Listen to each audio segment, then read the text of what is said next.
psalmist, David.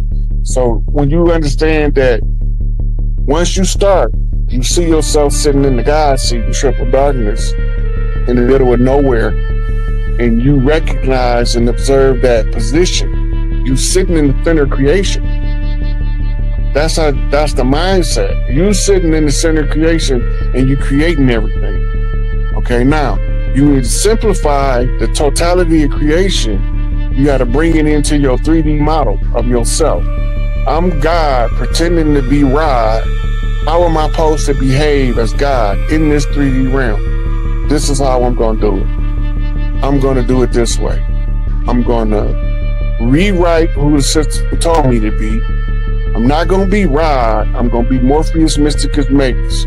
Morpheus Mysticus Magus is a alchemical name that was adopted by the character Rod in order to break free from the character Rod and become the embodiment of the liberating mind that I want to be, so that I can help other people liberate their mind. So All right, family. We got a good one today. We got a great one today. We got a magnificent. I don't think there's enough adjectives in the English language to describe what we got going on today. Family, get comfortable. If you got a loved one, share this link with your loved one, because what we're about to talk about is something that is quite relevant right now, importance right now.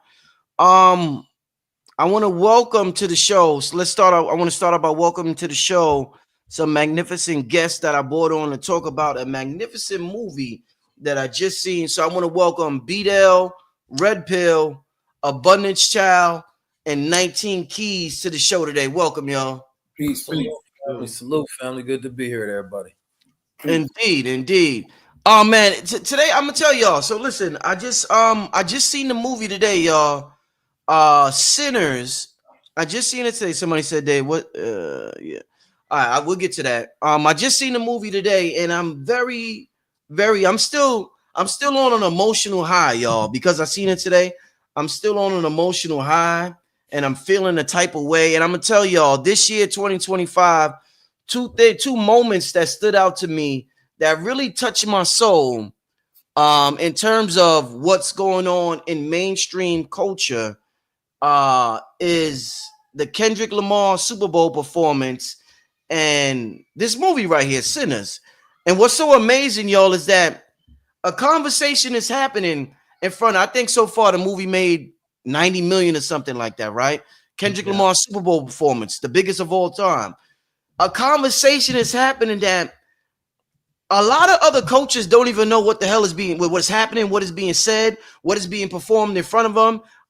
You have to be a part of the culture to really know what's going on. So it's like we're speaking a unique language, a unique frequency in front of millions and millions of people, and there's only a select few amount of people who's really able to decode it, really able to know what's going on, really able to talk about all the layers. So this is a privilege to be in humanity in this time and to understand two of the most important moments that I've seen in a long time on cinema and on the sporting arena, and just to be a part of that, legacy.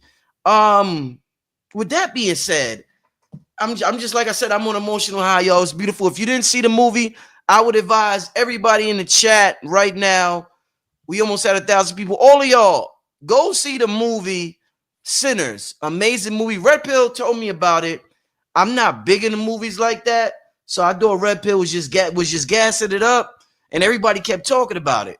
So I finally decided to see it, and I'm like, God damn, okay, all right, this is what the talk is about. So with that being said, just to start out, and this is not a movie decoding per se. This is souls joined together to review one of the most important cinematic pieces that we've ever seen on this continent. So it's just like we exchange soul information with each other. I don't even want to belittle it by saying we're just decoding a movie as if it's just something intellectual. Now, this is soul talk right here. This is soul talk on Sinners. And with that being said, just to start out with, I would love to know each one of y'all individual take not take individual your thoughts about the movie Sinners and what it represented, or just whatever. What's your thoughts on the movie, y'all? Each one of y'all. Well, from my perspective, I like the fact that the movie demonstrated the power of music and on how cymatic vibrations have the ability to manipulate the fabric of time. Because one thing you got to understand about the ethereal energy of the instruments, you know, especially during the time period of the 16th century, when you're talking about Queen Elizabeth, a lot of the harps and a lot of the stringed instruments, they were banned during that time period because it was able to manipulate everything within the simulations, what we call an interface transition. And those interface transitions causes a glitch within the matrix system. So the same thing took place when the guy was playing the guitar in the movie. So the cymatic vibrations also activates the carbon body because the carbon body in itself is photovoltaic, meaning that it has the ability to convert light into bioelectricity. So during that scene, when you seen the time with the hip hop and it was going through the transitional periods or whatever, yes, manipulating time by way of the ethereal energy. That's what it was doing. Music has a certain octave vibration that can manipulate, you know, time and space. Yes. Right. The living and the dead and the living. Mm-hmm. And they mentioned it in the movie. He's the bridge. He's the musician. He was the bridge. He was sought after by the vampire the most. This is a continuation from the show that we did, the epic show that we and Blue did, where we were talking about P. Diddy and the oligarchs and the hidden hand behind the music industry, right? Talked about the inclusion of the mafia, right? In the movie, you see about the mafia's inclusion in those days and times where the smokestack twins were gangsters who were what? They were in Chicago with Al Capone for 7 years. I don't want to cut your whiz, BDell. I don't want to cut your wisdom, but if you were landing your plane. You know, the kinetic, you know, turn by frequencies of the instruments, like I said, it can expose everything that's connected to the visible light spectrum. So that's why these entities, they wanted to harvest this energy. So it also shows a scene in the movie. They had a bombarder beetle. A bombarder beetle, it has the ability to create a cipher. It creates a cipher, which is a form of psychic self-defense, to where the ectoplasm from the beetle has the ability to keep away certain parasitical entities to feed on its life force. So the same thing takes place in the movie when you're talking about the vampiric energies of those beings that was in the movie, and they wanted, I think his name was Jimmy or Tommy. Sammy. Yes, Sammy. That, you know, so it all correlates with that whole energy in itself. So psychic self-defense is a big mechanism on how to stay on your square until where nothing is able to infiltrate your energetic morphic field. Right. Indeed. All right. So I just want to add on that we are living in such a great time. Why? Because consciousness is permeating. Something that we're all involved in. We are seeing the fruits of our labor take place. The reason why the nation is talking, the reason why everybody is so excited is because Ryan Coogler was able to infuse consciousness in one of the most powerful mediums, which is film, something that he is a master at. So he was able to take the classic vampire story and remix it into a tale of societal, quote unquote, ills and whatnot that specifically melanated Black people have gone through, by giving you a period piece and giving you the atypical hero's journey, because that movie was about the hero's journey. The twins were on a hero's journey. They were not starting their hero's journey. They were returning home on a hero's journey. So on the hero's journey chart, there's a point in the hero's journey where they're returning home. Sammy was on a hero's journey. Sammy goes on a hero journey. He meets up with his father. That's the Heru and that's the Asar. He has the guitar, right? The guitar's the devil's instrument, like BDell was saying, because the guitar's shaped like a woman, right? So it was known as the devil's music. And European white women were the ones who introduced the guitars. They were in the Victorian age and period. They were the ones who were holding private parties and they were conjuring up, quote unquote, spirits and entities with the guitars. Henceforth, who was calling it the devil's music? Who was calling the music the devil's music? Black women. the Alices of the South, the black women who knew what the hell they was talking about, they were saying that we have to be careful with the music because the music conjures up spirits. The music can conjure up the dead. The Irish vampire who was a musician who was not seasoned. They didn't have saltine. What's the season? Was not seasoned. You ain't like that dancing, the Irish dancing? You ain't like that Irish? I seen Conor McGregor pull that shit off, and I seen Leprechaun do it. He was not seasoned. He wanted the seasoning. He wanted the sauce. He wanted the loose, right? Who did he want it from? He wanted it from Sammy. Who does Clive Dave want the sauce from? He wanted it from Diddy. Who did Jimmy Iovine want the sauce from? He wanted it from Dre. Who did Liar Cohen want the sauce from? He wanted it from Redman. He wanted it from Fabulous. He wanted it from Jay-Z. DMX. He DMX. wanted it from DMX, right? They invited them into immortality. They invited them to come on into the house. When they let one in the house, that one came into the house and turned everybody into what? A bloodsucker. But the way that Ryan Coogler gave these white people they MAGA medicine. When you talk about MAGA, it's a magi. The magic is in the medium. He bodied them with the film, bro.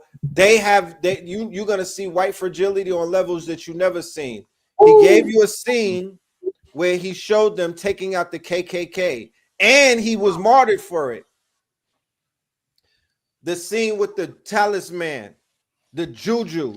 The most important character in the movie is Alice, who I see in Abundance Child, by the way, and I'll get to that, right? Well, you mean Alice or Annie? Alice is the most important character in the film, because if Alice was not at the juke joint, everybody would have died the minute Remick and them came to pull up, and they was at the door like, I don't know if we should let them in. The twins already was able to pick up on them, right? Red. It's Annie, right? I just want to make sure I got it right. Isn't her name? You talking about the sister who was into the Hoodoo? Yes. Her name is Annie, right? Yeah, her name Annie or Alice? Yeah, that's Annie. It's Annie. Yeah, she's Annie. It's Annie, Red. Annie. It's Annie. All right. Okay, so Annie is the most important character because Annie had the wisdom. Annie knew how to kill the vampires. Annie knew who the vampires were. Annie put everybody on game to get them already on code to protect them, because if it was not for the Asian women, they would have made it to the daytime and they would not have, quote unquote, been infiltrated like that. So who were the two people that Ryan Coogler showed us that although they might look that we may invite them to the barbecue, but they're game goofy? Pinky, right? Who is the girl who was passing, but that's Pinky from the movies from before. If anybody knows about Pinky, right? Black and white movie, not see, people got to get your mind right. Black and white movies. There was a movie called, there was a black and white movie, and there was an actor, and she was passing for European in that movie, right? I think it's called Imitation of Life and whatnot. Very popular back in the days, black and white.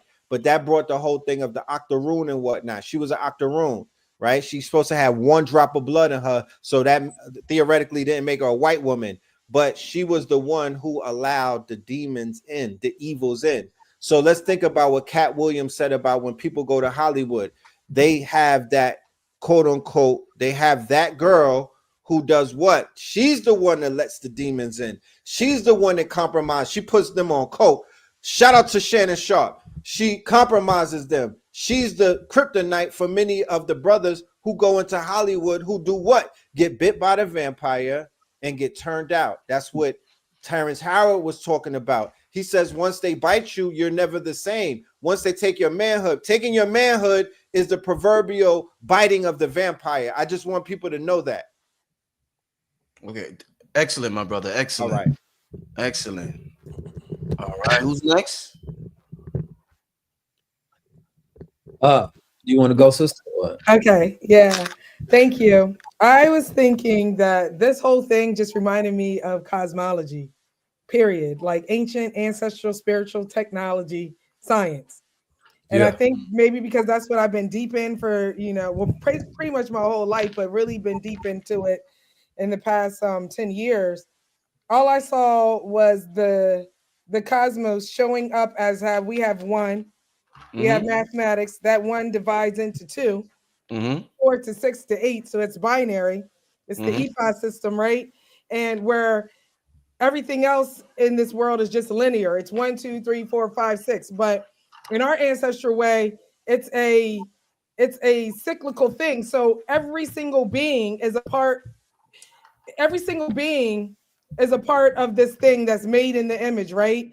And everybody's here based on, let's break it down on some really basic thing like law of correspondence. Every single person was in the right time at the right place because they had to evolve their being. They had to go from, there's only 4 things. I know as a diviner, there's only 4 things. There's life, there's death, there's rebirth, and there is transformation. That's all I saw in this movie was ancient spiritual technology. And they used that by showing Jim Crow. They used that by showing all of the things that we're used to being upset about, but giving us that funky, fresh hip hop, jazz feel. That's what they did, right? And then they also gave us something like that a lot of people are into, True Blood and vampirism and stuff like that. They gave us something to really talk about. I feel like he really did a good job with his research and understanding pop culture. So it really just made sense that, okay, we have all these entities and all these beings that are showing up in their perfect evolution, whether it be the twins, the Ibeji, whether it be one that's in the red that's always acting more of Shango, taking care of the business, can talk with that fire and any kind of that energy, or we got the blue, more serious Ogun type Yemanjah maternal energy, or we have the sister who's down with the roots and has the store. She's doing the food, she's doing the spirits. Oh, this is a bunny child, you're right. This is what I do. You know what I'm saying? She had the information. I don't think that she was the most important, because none of us are the most important people, because everybody had a belly button as far as I know. And even dude, when he looked like he was flying down from somewhere, we already know that vampires fly, right? You know what I'm saying? So he just came in to do what he had to do, which is cultural appropriation, which is a white blood cell on every single level.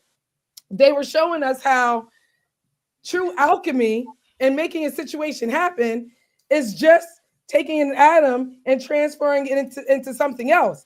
And that's what we saw on every single level that happened with this situation, whether you talking about Irish people who used to be the indentured servants, and they were the black, hey, y'all should be with us now because we're dead, but we're not dead. And we can have this love. We can have this whole nation of love, nationality. Here we go. They trying to create some stuff. That's what we've been dealing with all this time anyway. Ain't everybody else, we cool. We didn't make it out of the black status, but these people made it out of black status, flying in. You know what I'm saying? Ifa talks about a time where there were immortals, so we already know that that's real. They not real in the sense of how they showing it with the blood and lust, but it is. Think about people's diets and stuff like that. Think about hemophiliacs. Think about all the cannibalism that goes on. That all this stuff is actually really real. So that's just like my my generic. I could go into like, you know, all of the symbols and stuff like that, each one, if given the chance. But to me, this was showing the true dichotomy, the true duality of life itself, in that everything exists here for a reason. Everything has an Ori, which is God consciousness, which is the mindfulness that people are talking about, which is your God connect. Every single person has that, and every single entity has that. Whether it was the vampire, which was on its destiny, everything has a destiny. Whether it was the twins, it showed you that the heaven is in the mind, and it's real, because dude was seeing his child and his queen in white nursing the baby, and then turns around and shoots the clan. So that means he was in his mind. And I know as an Ianifa, when I do people's Ori, we start from here and we go all the way back here to Eshu, Papa Legba at the crossroads. You know what I mean? So there wasn't no devil in anything. It's all duality. That's what I got from this. They were showing us on Good Friday to resurrect the God inside, you know, and that's what I got from that. Thank you. You're welcome. Keys, close that question. Close that out, Keys. Man, first of all, this was like the Culture's Matrix. I like that one. I like that one. My favorite scene I've ever experienced, because it wasn't just a movie you watch, a movie that you were immersed in and experienced, because the soundtrack was as important as the visual experience. So the scene in the Jew joint when all the ancestors came together and the frequencies was intertwined and they was dancing, that's my favorite scene I ever seen in a movie in my whole entire life. Right? And this is easily in my top 3, it might be my number 1 at this point. Right? I went and watched it twice. And Ryan Coogler, being somebody from Oakland, whom I know is a very conscious individual, right? He started off making a film like Fruitvale Station, right? This is his enter into Hollywood, right? But you have to think about, what was he doing with that film? What type of young man was creating that kind of movie? It was humanizing Black men and showing, right, the ills of police brutality through film, right? And he put so much of his consciousness, and it was almost a film of activism. That being your first entry into Hollywood is very powerful. And I imagine you get so many hopes and aspiration on what you're going to do with your talent. And then, of course, you make a connection with Michael B. Jordan, and then y'all go and do, Creed. And that's another successful one, right? Then you go do all the way up to Black Panther, to Creed 3. And, he talks about being a Gemini and making a movie about twins. And, that duality in nature of having to deal with vampires, right? But then also the movie being about ownership, right? And, these contracts that we think we're signing with people, and you end up making deals with the devil, right? And what is it that you must do in order to get that soul back in the first place, right? And so the movie was strategic imagination. It was narrative warfare. It was taking a look back and being empowered by things that were demonized, right? Or when they talk about, something being witchcraft or devil's work, is really a colonized interpretation of African spirituality, right? Kind of looking at Coptic Christianity coming into Congo, Hoodooism being brought into America, and then looking at a practice that we had for hundreds of years in America that is just completely erased because of our entering into the church, right? So with the young boy first entering into the church with the guitar scene was very powerful, because Hoodoo, right, was just covered up as Christianity. And instead of the ring shout dances counterclockwise in the woods, they would do the praise dances inside the church. Instead of spells loud, they would utilize psalms as spells that they would reiterate over and over and over, right? They would, venerate their ancestors, right? Which is not a Christian thing to do, right? So when we look at it, the practice of Black Christianity in America is remixology of spirituality, because it was the only safe place to practice African spirituality. And I bet everybody here today can go and ask their father or grandmother if there is a story of Hoodoo in the family. And they will all give you a story that they've never told you before, right? Because it was taught essentially that, if we stop speaking it, then it disappeared, because it became taboo to talk about it. I talked to my mother and my father on different sides of the family when there was practitioners of Voodoo in the family, or what was it called? Then you go look back at, it's interesting. The Mississippi has so many stories, the Delta, right? You go look at, and then the Irish and the Choctaw, and that complex relationship that we all had at one point in time. Right. Specifically, when you go look at the Irish, when you look at that movie, or the show that they had, what's the one with Jonathan Majors that didn't get renewed? Lovecraft Country. Lovecraft. Okay, right. Yeah. What was their journey in Lovecraft Country? He was trying to find his father, right? Yep. His father was a Prince Hall Mason, right? That he ended up finding. And what did they tell to them white boys at the table? He was like, man, when you got a bloodline of Titus, right, that puts us in position as masters, and we can tell y'all what to do. And who was the ones that brought, right, that I ain't gonna say brought, but that first validated the first chapter of Prince Hall Masons in America? It was the Irish, The Irish chapter 441, they came over in the lodge because remember, these were military chapters a lot where they weren't worrying about race. It was about whoever was focused on the Masonic values, right? It was like 14 men that they had selected that started the first chapter. But the white supremacists were so goddamn bent on racism that they didn't even acknowledge Prince Hall in his chapter. But the knowledge that they had brought over wasn't something that they conjured up. It was what they had got from studying the ancient Kemetic and Rosharan and Moorish, right? Mysticism and cosmology and knowledge. Then they brought it back over to the brothers. Like, basically, this is yours anyway, right? And so when I even see the Irish coming in with that sort of mysticism and the way he was looking at, you know, the music, and he understood the power of it because he had knowledge from the ancestors already that he was coming back in the first place. Like, bro, y'all got it over here. You understand me? He understood the spells and what they was conjuring and the power that they was producing, even though they were just looking for freedom, right? They were just utilizing it as escapism, but he's listening like, bro, y'all don't even know. And then it's funny because the Choctaw Indians at the time when they was going through some sort of famine, the Choctaw Indians was the only one, right? Even though that they was going through the tears, the Trail of Tears, they gave money to the Irish. You understand me? And they showed extreme kindness that they didn't have to, just out of humanity.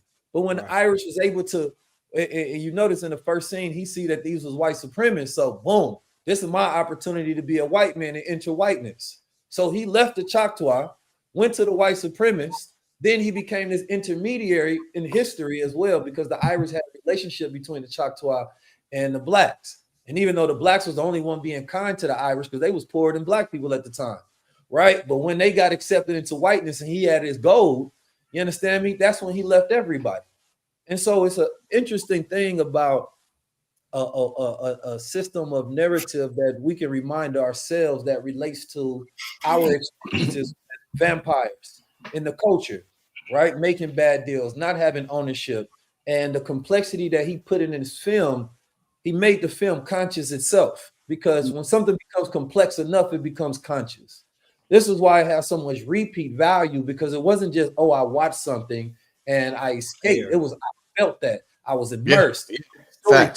Storytelling is one of the most powerful forms of warfare, number one, right? So to be able to not only go through the past and be empowered, and not one person in that movie, right, had their head down when talking to a white man. Now, one person in that movie in an era where we've never seen a movie in the era of Jim Crow South, right? A sharecropping, where a white man didn't step in as a position of authority, right? And it makes you feel bad for the people at that time. Even when they was working the fields, you didn't see a white man nowhere near them. The only time is when the brothers was in prison. You understand me? That was the only time, right? But every other white man in society, right, that they dealt with, right? They never had that encounter where there was a free black man, right, that had to be subservient to white power and white authority. And even when they found out the Klan was trying to play him, you feel me? That's when he like, all right, I got business to handle. We're not letting them get away with that. I just had a whole night dealing with vampires. At night. Now I'm about to go deal with the vampires and walk during the day. Which is interesting because the movie had two different films. It was a different film during the day. It was a different film at night, right? And as it became at nighttime, that's when it became a vampire film, right? But during the day, it was a film about the culture. You feel me? You even look at, and I'll land a plane on this point, when you look at, and this, of course, I had to go study some of these things about the Delta, Mississippi, and just the Asians at that time. There was a case called Elam versus Rice, and it was this Asian mother who wanted her daughter to be able to integrate into schools. You understand me? And so the whole case was about her daughter not being left behind and being able to integrate, right? But of course, she lost that case. And that's where you get the separate but equal. And that actually reinstituted integration or desegregation, because it was a landmark case. But she wasn't doing it for black people. She was doing it specifically to look out for her daughter, right? And if we look at, of course, what happened in there, the only time the vampires was able to get us is because there was outsiders that let them in, right? Or co-opted them once they left us Then they got paid or co-opted by the vampires and then came back. That's when they was compromised. And it speaks to cognitive security of the culture. Like you number one, anytime COINTELPRO came in, it was probably somebody who was in there for the right reasons at first. Then the FBI find the weakest one. What was her cognitive at the time? She was sad. She had lost her mother. You understand me? And they knew that they could utilize that and give her some safety and brainwash her, then go back in as a double agent, right? And then co-opt the brother and then get him out. Now the whole entire movement, all this ownership, all this black wealth, all of this prosperity is going to be lost because it's been compromised. And so having that cognitive security of knowing nobody gets let into the culture. You do business with people, but nobody gets invited to the barbecue. Ever. There is no cool. There is none of that. And we've always thought that there was a level of balance that we could have with outside entities, but it never is. When you have something that is foreign to the body, it makes you sick. And so when you bring foreigners into the body politic, that's when we become our weakest. So the movie, you know, We All Being Sinners, I think also just goes towards, you know, that element that we may judge each other as well. You feel me? But ye without sin, step forward. Because everybody can look at each type of sinner in a movie, from the drunkard to the adulteress, you feel me, to the gambler, right? To the gangster, right? To the pimp, right? But who is without sin in the movie? Because you can judge the vampire, the Irish guy, everybody had some level of sin, and sin is, and heroes mean when you off target, and that's mean when you're not operating within your nature. I don't think nobody had sin. I think everybody had assignment. Everybody has a destiny. Everybody has a reason for being here. Everybody has a reason to evolve. That's just my take on it. I think that you know, there was sin in the church. There was sin in the fact that the vampires were doing things that were unhuman.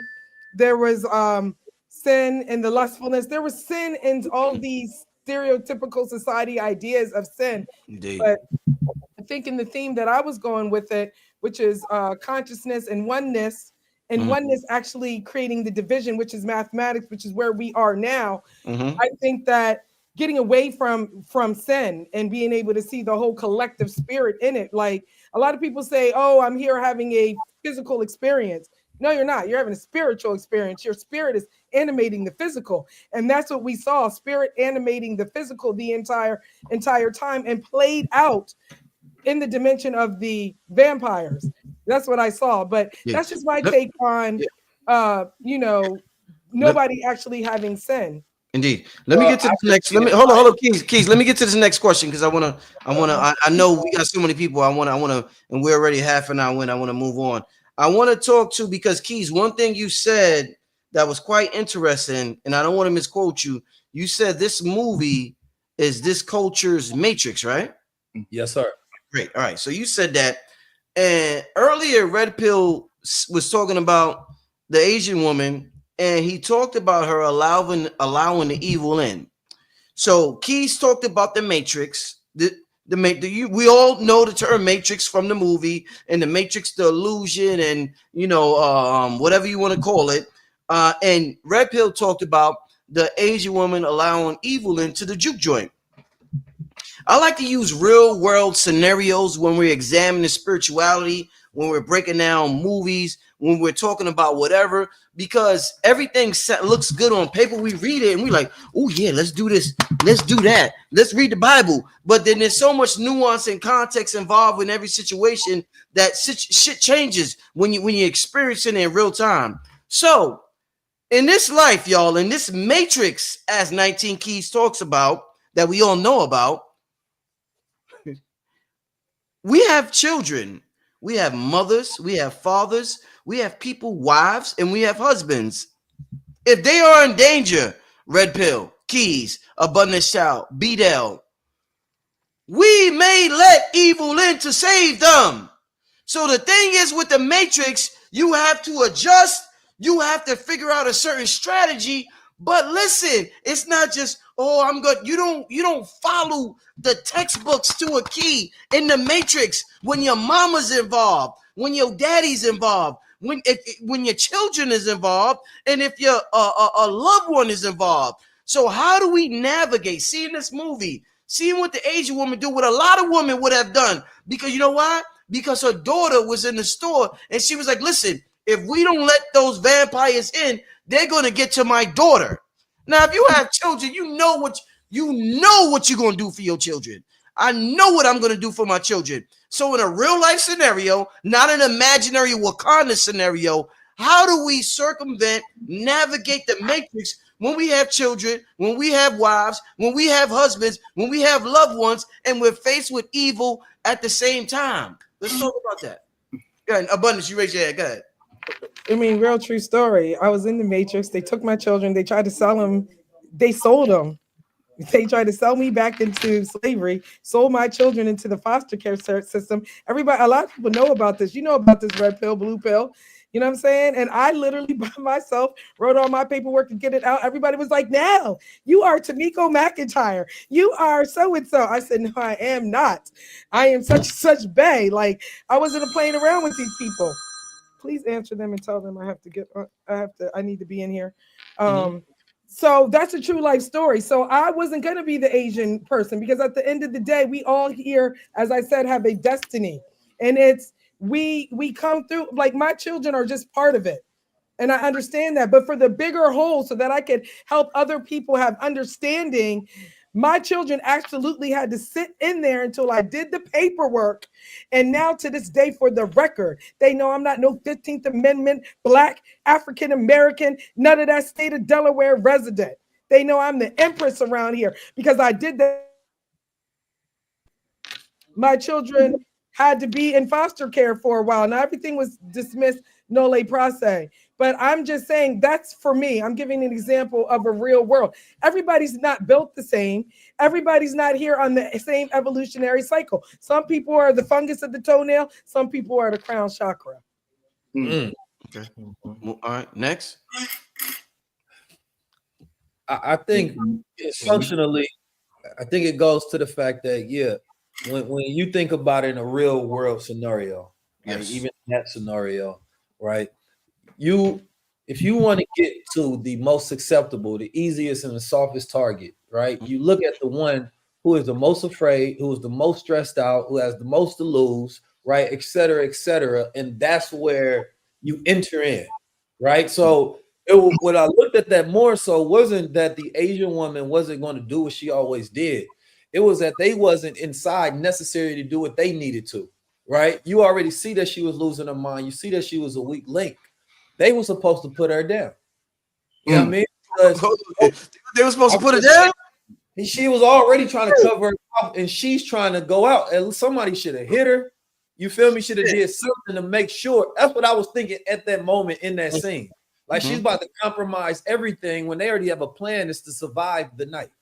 She wasn't thinking rational because you not going to be able to protect your daughter. You're outnumbered. You understand me? And the first thing she did was crash out, which is a form of control, right? When people are stuck and they don't know what to do, they self-implode. You know, they try to latch on to the only thing that they can control, which is impulsiveness. Let me just crash out. She threw the fire, it didn't work. She ended up burning up, you understand me, in the fire with her own dude, killing herself. There was no effectiveness whatsoever. And it doesn't allow you to think. At a time where you don't have any cognition in the military, you will go after the weakest link, right? That's why he was manipulating and speaking on the daughter in the first place. And they didn't have time to think. The reason he go speak on that because he had her memories. All right, who should we address? What is the weakest link in here? So they didn't have time to think about their own cognitive defense. You feel me? To set that up to be like, look, she got a daughter. She gonna be the one, you feel me, that they go through. So let me make sure him as a military-minded man should have been like, yo, we done dealt with situations like this. Let me go ahead and handle this for the rest of the group. Because if she was ready to sacrifice all them, they should have been ready to sacrifice her. Right. Keys, you cold-blooded, Keys. Keys Man, said you gotta protect the collective, man, over the individual. Keys, you cold-blooded. Keys said she had to go. Yeah, no, that's the only thing I was thinking, man. Shoot her. Oh shit. Damn, Keys. All right, be there. Well, the piggyback off what 19 was saying, it also shows you the historical correlation of how the Hyksos dynasty, on how they infiltrated infiltrated ancient Kemet during that process when they started to propagate, satanic energy and cannibalism, which is also connected to vampirism. This is why you got to read this book right here called The Blue-Eyed Beast.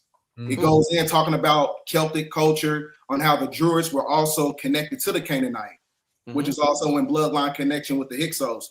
Also, you watch the movie Vampire in Brooklyn. It also tells you about how they was kicked out of Egypt because of the vampiric energies that they was doing during that process. So in real life perspective, that is also correlated with historical context when you're talking about the infiltration of ancient Kemet. So that's my take on that when talking about the Asian woman, Right. And they brought up the Choctaw in the movie. And when we look at King Philip's War, and when we look at the Trail of Tears, and when we look at Black Wall Street, and when we look at the move bombing in Philadelphia, they attacked the children. They started going against the grain because the grain with us has always been no women, no children. That's why even the underworld, that whole underworld ethos was about that, right? Even in the underworld, it was no women, no children. It was the quote unquote conquistadors and the Inquisition and people like that went against the code and started attacking the children and the women and started. That's how they defeated the tribes and whatnot. They hit them in their Achilles heel. So they're into things like that, and you currently see that taking place overseas right now. And in Gaza, that's what they're doing. They're taking the children out, they're taking the women out in front of the world, and they're showing you who they are and whatnot. But these are the vampires. I want to there is wow. I mean, what a breakdown, yo. I mean, this is an amazing breakdown, amazing conversation, and one of the major topics in this movie. We live in a so-called Christian nation, and usually movies like let's say a movie like Harry Potter. Harry Potter does well with white people because white people explore different type of spiritual systems, but because of a certain brainwashing with quote unquote black people in this nation, Harry Potter if there was a black Harry Potter, it might scare the shit out of us. The large theme in this movie was hoodoo. And I do want to get into the difference between hoodoo and voodoo, and I want to ask Abundance Child that specifically, maybe the next question, so let's save that, but I do want to ask you that, Abundance. But in terms of hoodoo, it makes me think about something in spirituality, and just like they had Keys talked about, I think it was Keys, he said one of his favorite scenes in the movie was like a timeline of music. We have a timeline of spirituality in this country where we practice different things. And as I look at all of y'all, this is beauty. I'm looking at beauty with all of y'all, my brothers and sisters. I look at Keys and I can see the Nation of Islam.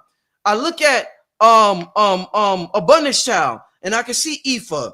I can see the Moorish Empire. I look at Red Pill and I can see what they call the conscious community. I look at BDell and I can see Dr. York. I can see the Nuwabians. So I can see beautiful spiritual traditions in all of y'all. My question is, just like there was hoodoo, and just like y'all came up in different traditions and we're all at a different place right now, I want to ask you, because hoodoo was so powerful at that moment and what we practice, I want to know, do spiritual traditions have an expiration date? Is there a time period where it expires and it no longer works? Because I know people who's a part of the Nation of Islam and it seemed like it don't work. I know people who's in the conscious community and it seemed like it don't work. I know people who's in the Wabi and it just don't seem like it don't work no more. I know people who's in Ifa, people who's part of the Moorish community, and it just seemed like it don't work no more. So what I want to ask is, just the same way the brother had the hoodoo and he had the mojo and it worked and they couldn't kill him, does all of this stuff we're into, is it only for, because we're all metaphysical here, we're all spiritual, does it only have significance in certain moments in time and then it's a wrap for that? Can I answer that? Can I cut it off? Yeah, right. Yeah. I'm doing a series right now on my IG called the Mount Rushmore of the Master Teachers. It's the pantheon of the Master Teachers, and I'm sure everybody has seen that. Right. Reason why, and I said it was gonna be, you know, I did 4 on each mountain, and I was like, this is gonna be 1 of 7. I stretched it to 1 of 10 because there's so many master teachers in this pantheon. I have a pantheon for master teachers of Kemetic science. I have a pantheon for master teachers in academia. I have a pantheon for the great leaders, Malachi Z. York, Clarence X, Elijah Muhammad, Noble Drew Ali. You feel me? I had a pantheon for, you know, the Kemetic teachers, Infudishi, Dr. Ben, Baba Samaj. There's so many of us. And I'm bringing that up because our master teachers, right, the same way that we look at these conjurers and these magicians and magis and whatnot, our master teachers, through their teaching, through word, sound, power, and whatnot, they were able to be soothsayers. They were able to predict the future. They were able to help all of us see what it is. They were able to imbue us with consciousness. Consciousness is the power. Consciousness is the quote unquote spark and whatnot. They, you know, consciousness and you know, they've been able to take the spirituality and show you in real time what that walk is about. Everybody that you've seen who signed up for consciousness has been on a spiritual journey. Some have fell in that spiritual journey. Some have failed in that spiritual journey. Some have gone through their hero's journey. And you know, and God, only God could judge. The journey is not supposed to be a cakewalk. The journey is supposed to be a challenge. The journey is supposed to see you. You can learn from a fool, right? You can learn from a fool because there is a Mount Rushmore of people that are in jail and people that in quote unquote fell on their sword and whatnot. There is a Mount Rushmore of those who fell. So it happens, you know, people, there's examples that we should learn from. A big theme in the movie was how people are quote unquote they're letting the evils in, right? They're letting the evils in. They're being compromised by the lust. My dude was supposed to be alive if he stood on business and did not let the girl seduce him inside of the club. He fell to his lust and she killed him. Okay. That's what happened. And as a result of her infiltrating, you know, that's when the whole shit went down. So, and we're seeing that story repeat itself so many times. Shannon Sharp is a perfect example of that. Dr. Valentine called it the persecuted penis, right? But I don't want to get into that. But there's a lot of people falling for their lust and those sins by letting the devil in, the evils in. So spirituality is about doing what? Fighting that. That's the temptation. You master self when you do what? Master your lower self. You master self. Who told you that? Napoleon Hill. Who told you that? Manly P. Hall. Who told you that? Bobby Hemmett, Phil Valentine. Everybody tells us that.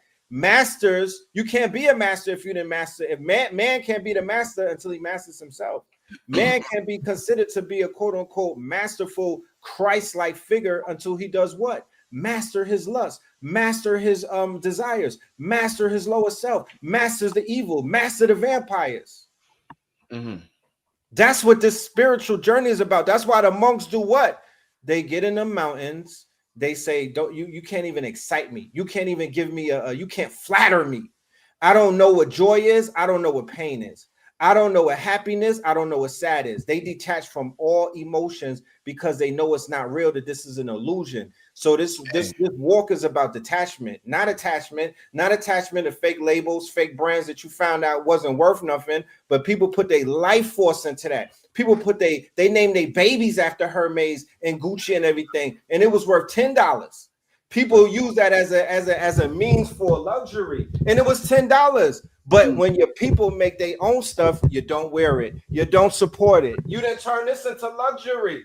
This jewelry is luxury, but we turned everything else into it. That's what Sinners is showing you. Red. Do these spiritual traditions expire?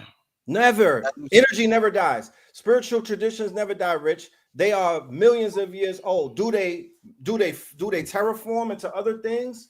And do they fuse? Yes, they do. Okay. But they never die. Hoodoo is ancient. Got you. Excellent. Thank you. Abundance. Why don't you go next, Abundance? Yeah, spiritual traditions definitely die. You know what I mean? Like, you said they definitely die? Yeah, like we're all evolving, and like There's no creator without us. Like creation is always unfolding. Like we used to be on some old apocalypto human sacrifice. Like it's not allowed to do. You're not allowed to be doing that. They're That's a sacrificing tradition. humans now. That's a In tradition. Haiti and You know what Cuba I and mean? other places. Hold up, Brett. Hold up, Brett. So that's a tradition, you know. Traditions definitely come and go. Spirit, I agree. Spirit is energy. Energy can't be created and can't be destroyed. It's just going to keep being transformed. Like I said, as a diviner and an Ianifa, I understand life, Ejiogbe, Oyeku, death. You understand? And then do Irete Od. We just keep going. I'm an Obara. I'm transformation. I'm fire. I'm Shango. You understand? Meiji. Like that's who I came. That's my Odu. I don't care. People be like, oh, don't tell people. My Odu is Obara Meiji. I understand what I'm here for. So Hoodoo, another thing that you wanted to know is like Hoodoo and Voodoo. Everything right now is about lineage. Everybody has a human line that they were assigned to. You're fire, ether, air, water, earth, something, right? Orunmila, Abatala, Shango, Ogun, Yemanja, Nana Baruku, you're something. So because we were separated, a lot of us were separated. Some people were that were here prior to the Olmecs coming here, right? So they have a different lineage. So that lineage combined with people who have a Negro lineage, which would be so-called African descent, that would be like Voodoo, Benin, Voodoo, Afa, Ifa, things like that, right? Mm-hmm. Hoodoo is more of like your folklore, your spirituality, more ancestral spiritual science.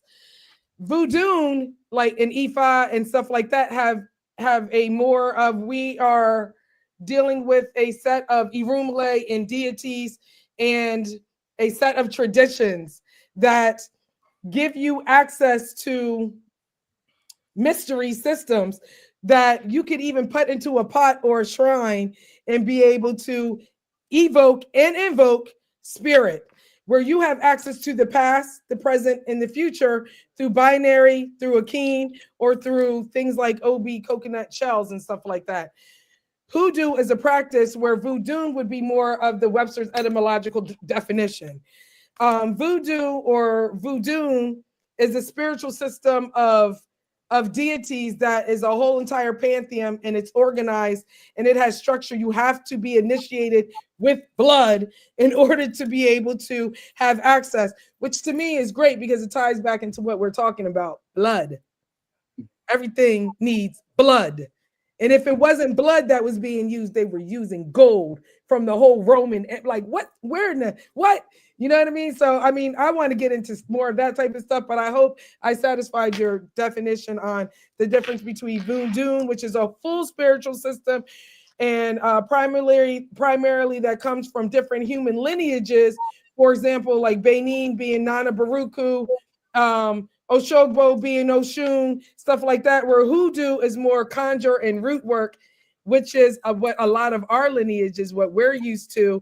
And we see it in the church. That's why you saw sage, which is not African, that's Native American. You saw baking soda, you saw salt, you saw Florida water, and St. John's the Conqueror. Like, that's all you need. We saw all of that, but we also saw ancestral shrine and ancestral altar in the blood.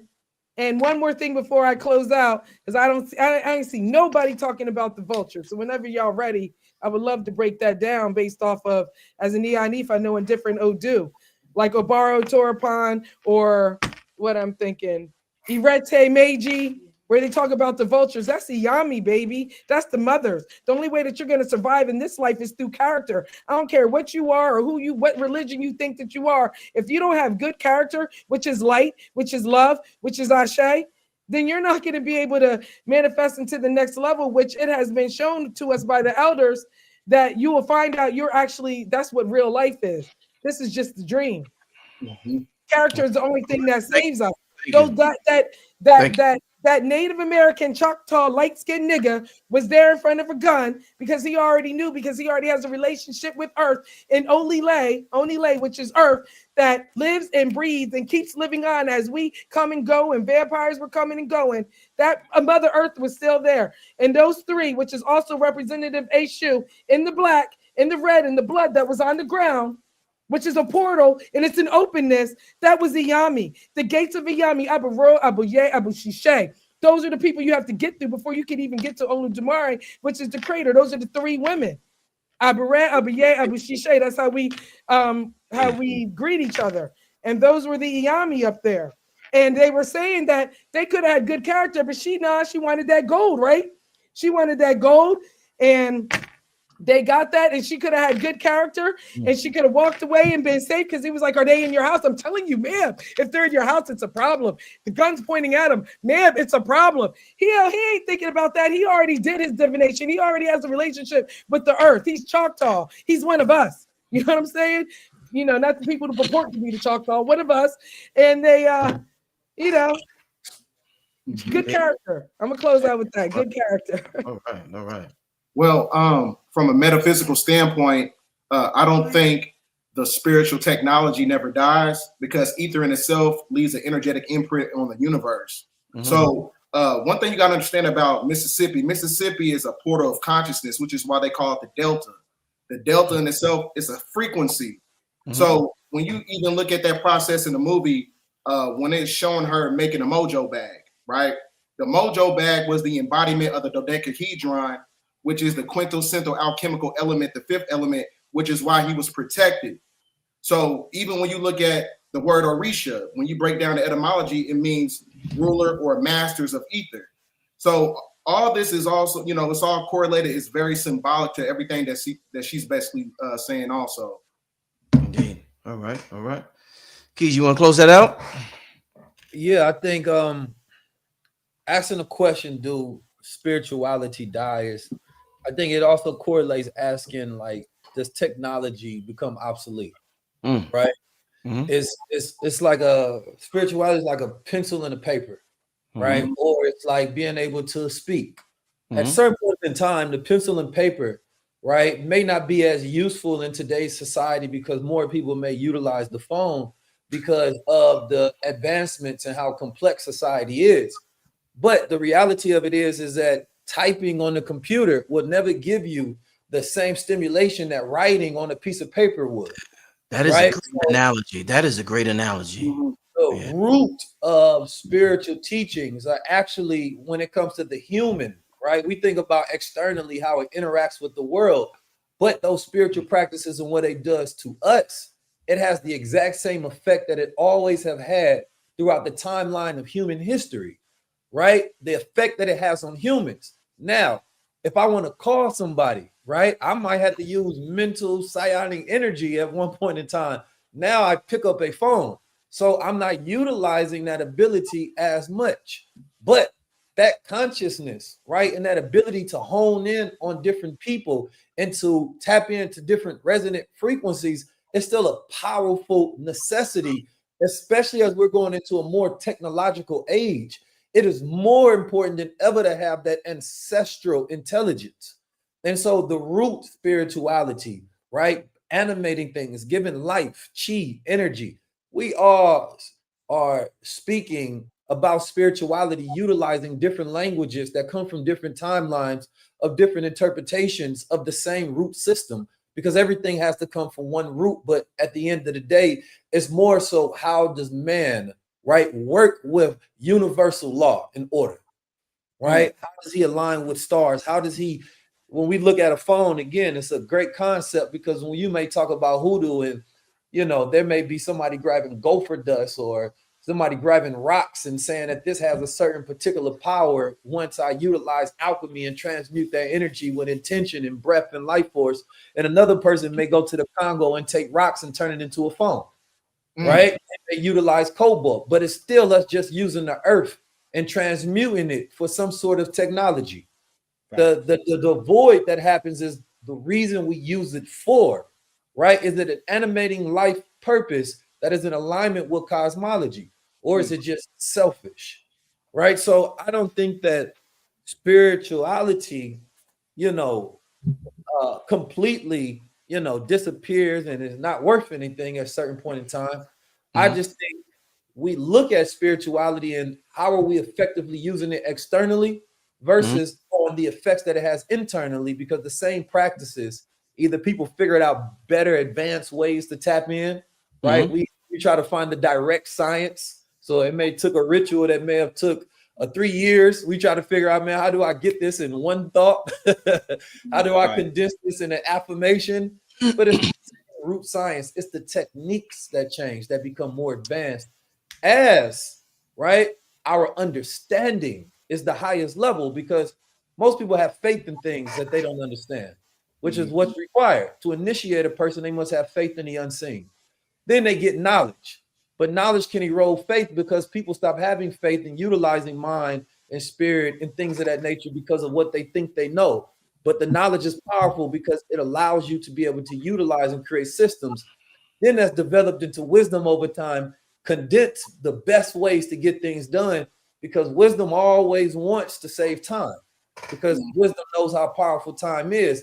But then understanding allows you to be able to manipulate that in any fashion and way that you want to. So that I might show up as a Muslim, right, in modern day in the way we use the words and have cosmology on my head, and I might not know the spiritual African systems and how to conjure certain names or the metaphysical words, but it's the same thing in when it's condensed, just in a different form, just in a refinement, right? And so some of us may not be interested in developing an understanding of the root of what they practice or what they know.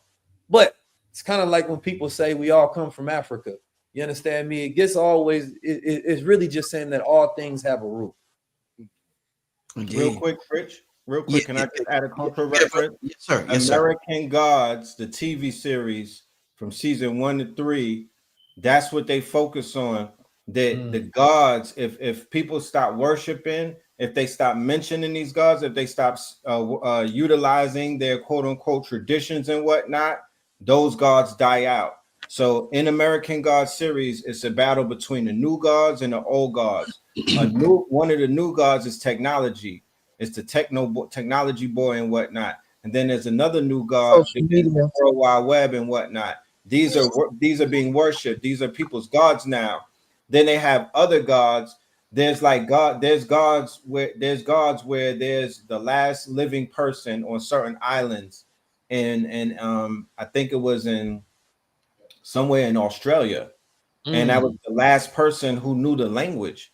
And as she goes, the god goes with her because nobody is there to worship it. In the same tradition in Africa, they say that's why monuments were carved out of megalithic structures, because you're supposed to keep someone's name in rotation and remembrance, henceforth the naming of the child after the ancestors and things of that nature.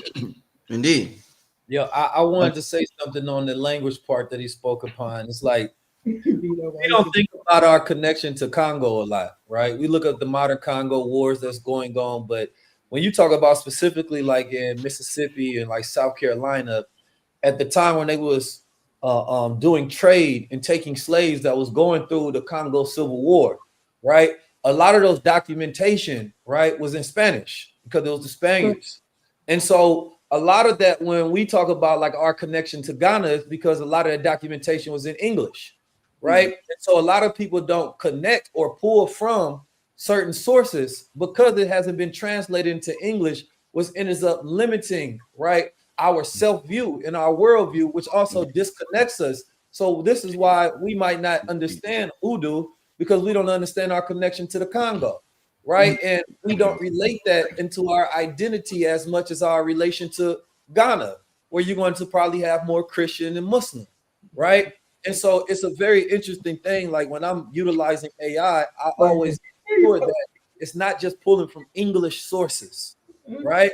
Because otherwise it will have you trapped into a world where it's not pulling from sources that haven't been translated into English because it thinks that you're an English man because that's the language you're using. And Indeed. language are worlds themselves. So I was watching and like I said, I love this film because I've seen so many videos about this film and I didn't hear people mention the music element of it. And I see the film and I'm like, this is the most important element of it. Like, how the fuck does everybody make this is the most important element in the film. Yeah. So I've been talking so much about music on my channel in the last year. My brother Sharif Bey came on here and said music is the highest form of technology that we possess. It is. Indeed. And the human body. Yeah. And It's the highest, best instrument. So I was watching a Bobby Hemmett video, old Bobby Hemmett video, obviously, and Bobby was talking about the conspiracy against dance and how they had to take dance out of music and rap music and eliminate R&B music. And what I want to ask you about in terms of dance, because when Keys talked about that music scene, that music scene, and when they were like that scene where they had like the timeline of black music, yo, that was fucking amazing.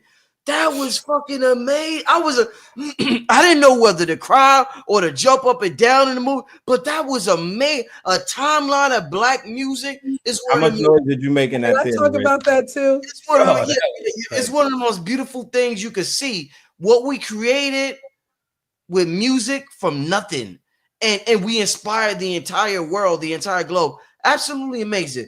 So based on that and what I want to say, what Bobby talked about, there's a conspiracy against dance.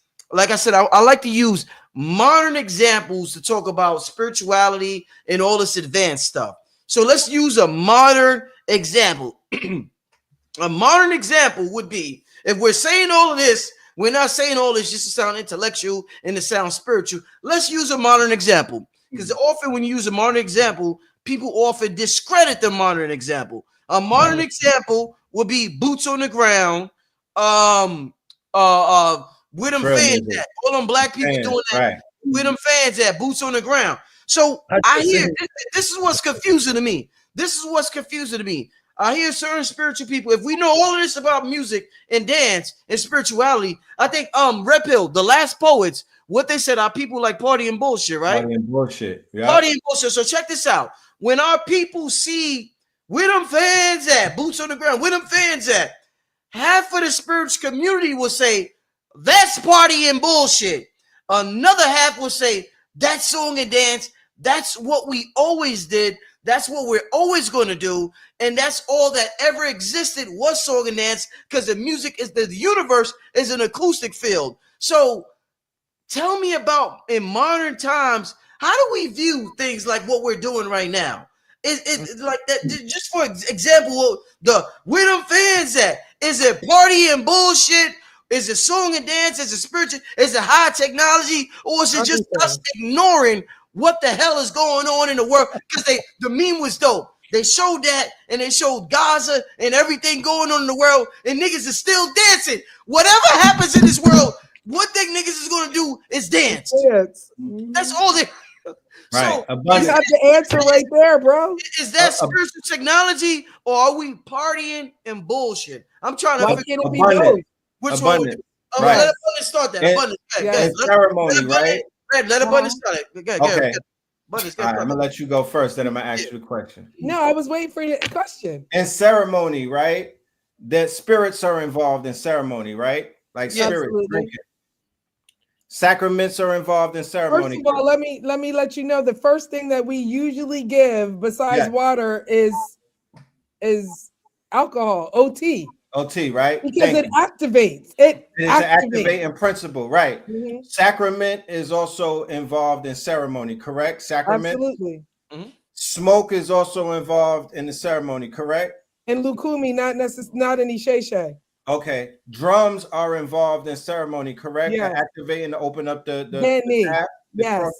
Okay. Is what is known as dance also part of ceremony, correct? Yes. Music, dance. Right? And dance. Yes. I'm talking about being quote unquote. No, you have to be active. You have to use your body, because that is where you're going to be able to get possessed. Right. Trance is also a part of ceremony, correct? And that's also because of the drum. There's messages that listen, remember you were talking about earlier, there are covenants that have not been broken from underneath the ground and above the ground, right? So there are covenants, and the people who play those drums know how to access that information. So to an unknowing person that is just dancing and everything and hearing the drums, it's like, all of a sudden It'll a take them, shoot right. or a whole alpha male is coming through, and next thing he's like, honey, you need to sweet. And you're like, what in the world? You know what I mean? Because he didn't know the communication that was happening with the vibration. Same way pyramids. Anyway, yes. All Right. those things. So with the album that Beyonce put out, right? She sold a lot of copies. A lot of people heard that, correct? Yes. On this show, we did the history of what they misnomer cowboys and called them horsemen. And we agreed that we were originally in control of the horses. We were in control of the trails. We were the ones who were doing what Beyonce and them brought back, where women are looking very beautiful right now, utilizing their quote unquote, they got the fashion and the look and the sound first. They caught the music first, then they went into the trails. Now, what they're doing on the trails is they're dancing to Frankie Beverly and Mays. They're dancing to classic R&B that we used to skate to, right? But they're doing line dances and whatnot on sacred land. They're not in the city on the concrete. They're on the dirt, on the back road in the trail where the hoodoo takes place. Yeah. They're using all of the elements of ceremony, spirit, sacrament, dance, drum, everything. All the elements. They are waking up the ancestors. They are opening up the portals. They are doing what is closest to what I see as the juke joint, what Shabuzi and them are doing. What the people on the trails are doing is the closest that I see to the juke joint in this modern day time.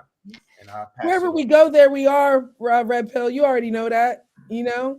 Wherever we go, there we are. So, I mean, everybody, or let's say it in the European way, everybody is you pushed out. You know what I'm saying? Like, that's really real. If that's why I said that for me, this movie really showed the duality and really showed me cosmology. It really showed me spirit on so many different levels, on so many things. And the answer, she had the answer. She was throwing bones. That is a divination system. Very, very accurate. One of my favorite ones to use. She was throwing bones. All y'all can do that. Everybody knows that we used to do wishbones. Everybody got a little button or something that they picked up. Put all that stuff in there. Everything means something to you. Pull it out there. Now you throwing. It's divination. We've been dealing with divination. I love the fact that the Irish people, they were originally dealing with divination. Everybody took out Ifa. Everybody took out this aspect of their religion and made it philosophical. Real talk. Everybody did. As far as the Druids that were dealing with runes, and we see in every Viking movie. As far as the I Ching, that's Ifa, right? As far as casting lots, that's Ifa. Doing tarot, that's Ifa. You know what I'm saying? Just doing what we're doing right here, having word, sound, power, talking about things, creating new Odu. Right. See, that's where I'm saying tradition gets old. I'm like, no, we create new Odu every day. Like you said, I'm sitting up here being a representative. This brother's sitting up here with my flag on the back of his chair, being a representative, the same hat that I had on earlier, being a representative. My man, my husband, who lived on the land with Dr. York being a representative. You being a reflection, because we all did some kind of show. This is Eggbay. You understand what I'm saying? Like this was Eggbay that we saw even in the movie. Let me stop. But yeah. I could keep going on and on about the symbolism in all of this, and how if we are being forced to get back to our ancestral spiritual technology, and to the answer to your question, it's all of that. It's hood and it's medicine, because in every prescription there is medicine. There is it is something to take care of the bad and something to take care of the good. And every single thing in the chart was light and dark, and in the juke joint was light and dark. There was light and dark in the vampires. There was light and dark in each of the Ibeji. Love it. Thank you. I want to talk about the dance real quick. Yes, sir. Yes. Because it's very important and it's very powerful, actually. You know, when we think about the science of dance, right? We have something in our bodies called fascia, right? Fascia is essentially, you know, the fiber optic nerve that's on all our muscles, our blood vessels, our organ, our nerves, and it wraps around our whole body, right?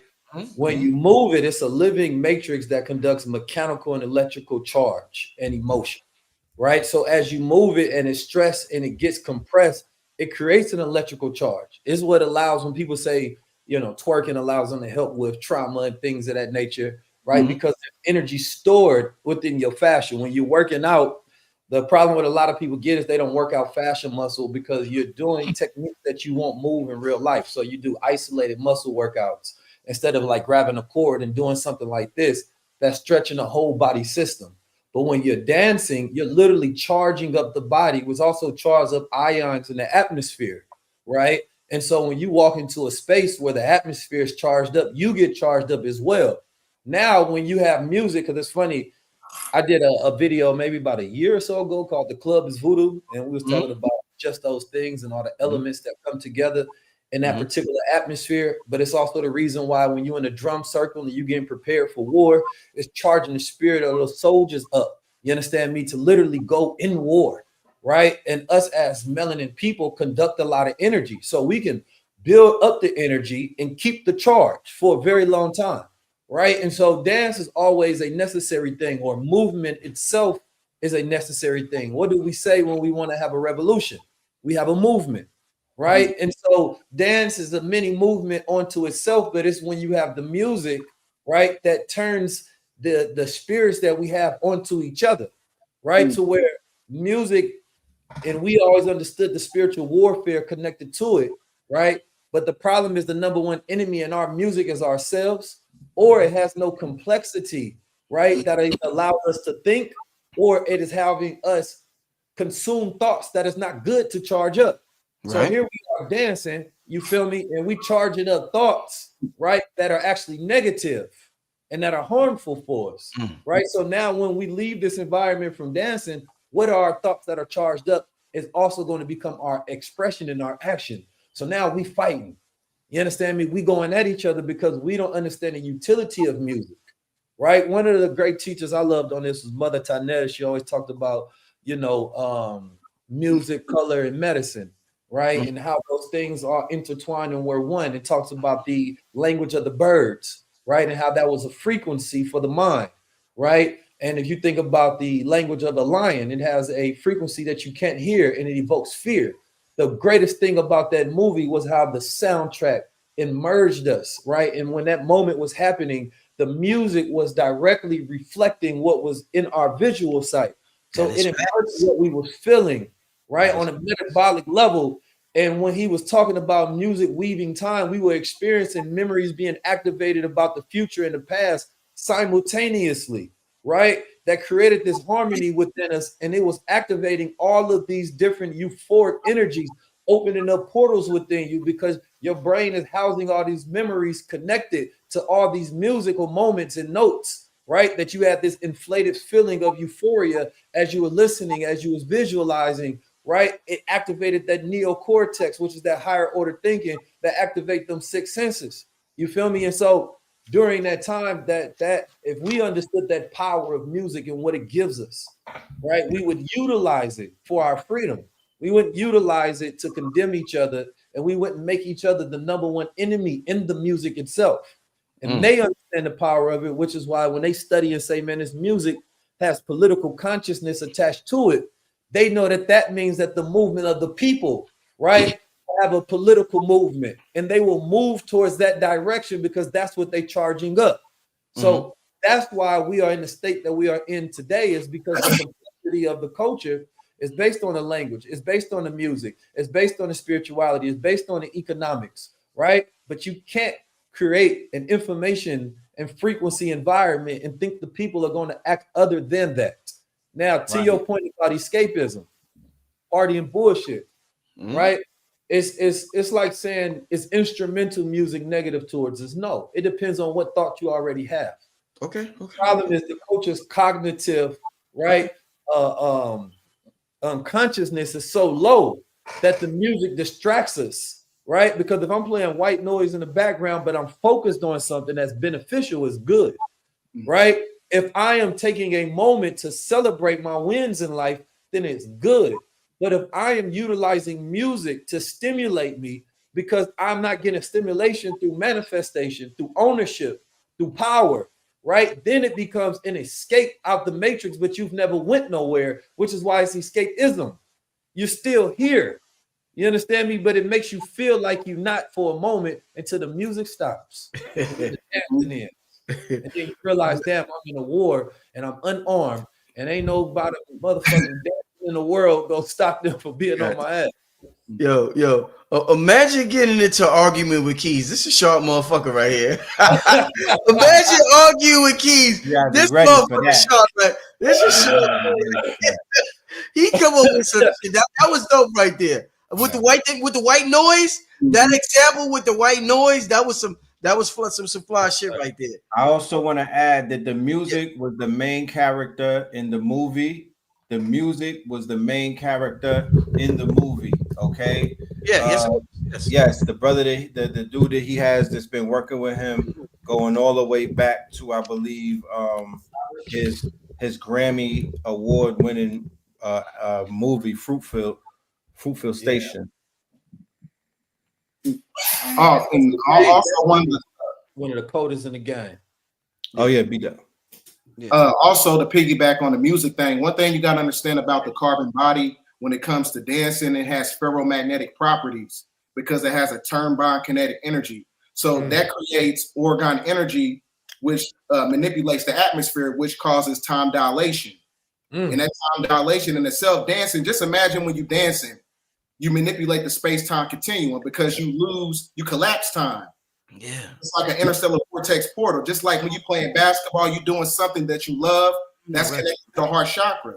So it's a fractal interstellar vortex portal in itself. Dancing, rapping, anything that's connected to the arts manipulates time.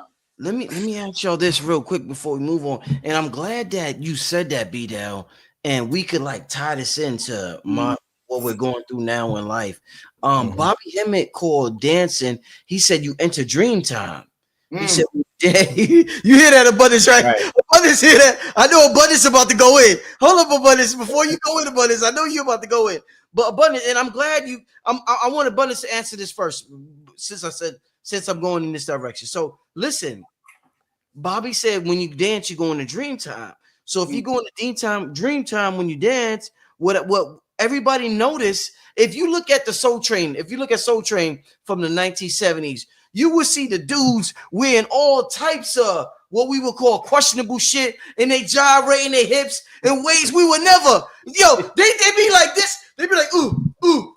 They be doing shit. If we did that now, niggas be like, yo, what that nigga doing? Yo, that nigga wildin'. Yo, pause. We be like, pause. They did the most pause-worthy shit ever on Soul Train. They just moving their bodies and being free, and that's one of the terms they use in the movie with dances. They was like freedom with dance. So what I want to ask you is that when did dance become expressed as, yo, if you a man and you dance, you can, like, I'm from Harlem. So we always dance. We do the Harlem Shake and shit. We do all types of shit in Harlem. We always, when we go to the dance floor, we dance. But what happened, if we're talking about, they show the timeline of black music in the movie, what happened in the timeline of black music where we got men like, ooh,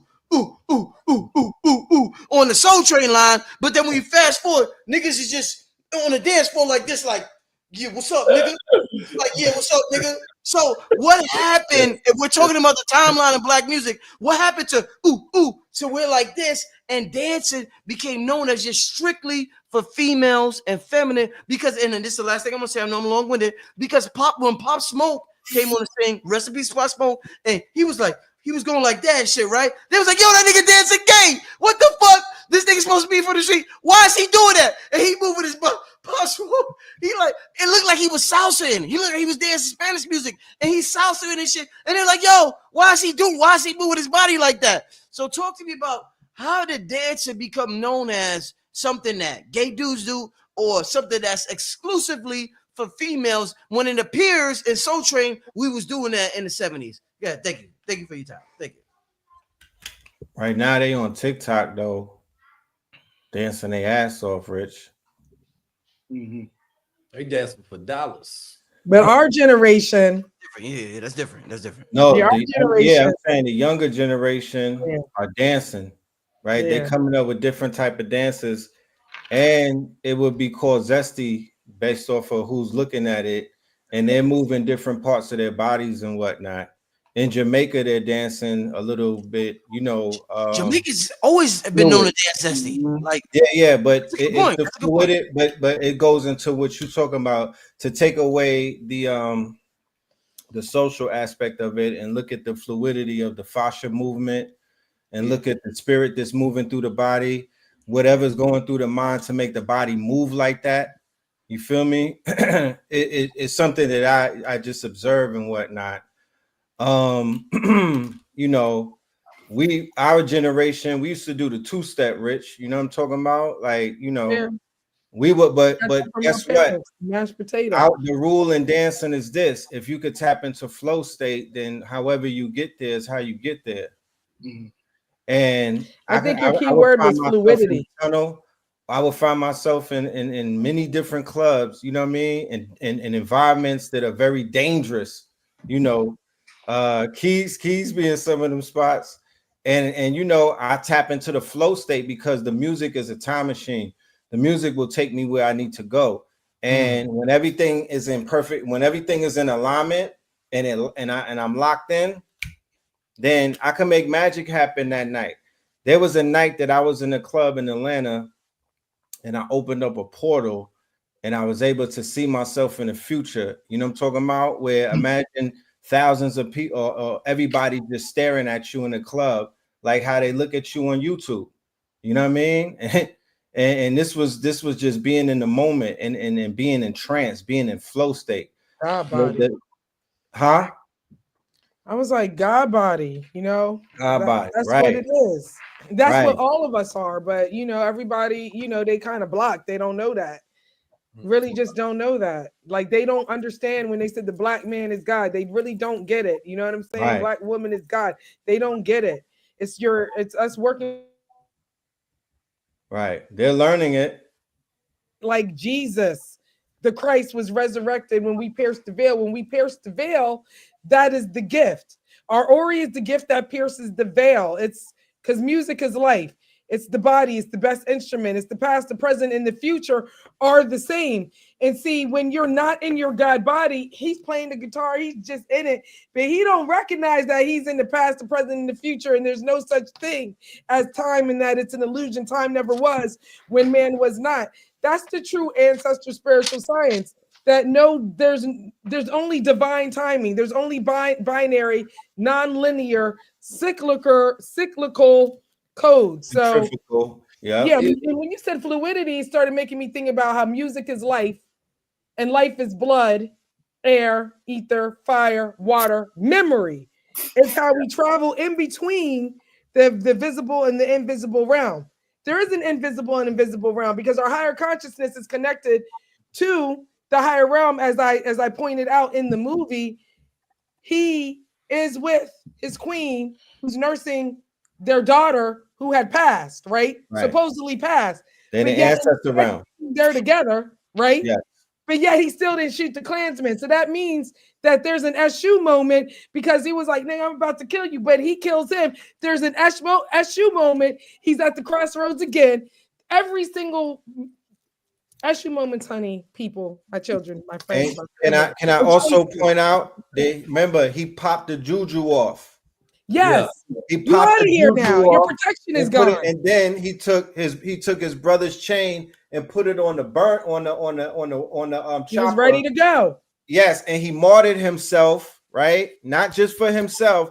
That was a martyr act for everyone. Can't y'all see that in this movie they showed that the veil between the invisible and the visible, the veil between the realms are very, very thin, because in Ifa they say that the veil between the realms are as thin as a fly's wings. A fly's wings. And they showed us this in this movie so good and with so much energy. That music scene, I didn't know where I was at. I literally came back and was like, am I in the movie theater? That was on some more. I heard. I want to put I want to say something on that. Well, it's first of all, there's interesting thing that they've done, because you know when a person doesn't want to move and they cover it up, right? Most of the time, you know, you've been through some sort of trauma or you don't want to connect to something. It's out of a fear, but it's this it's what they've done to black men, and black men have to become so serious, right? When you look at the word serious, it used to mean like the brightest star in the sky. You understand me? Something that was glowing, right? But then we switched serious to something that was weighty. You understand me? And heavy. You feel me? And condensed. And so the language put a spell on us as well. Black men stopped being serious and started being serious, right? And so then they feminized what it means to be happy, because the word gay, right, is now connotated, right, to sexual acts, right? So now when you see a man being happy, you think of sexual acts instead of a man expressing joy, right, through rhythm, through dance, through song, right? When we heard the word we look at what's the song? I'm happy. I'm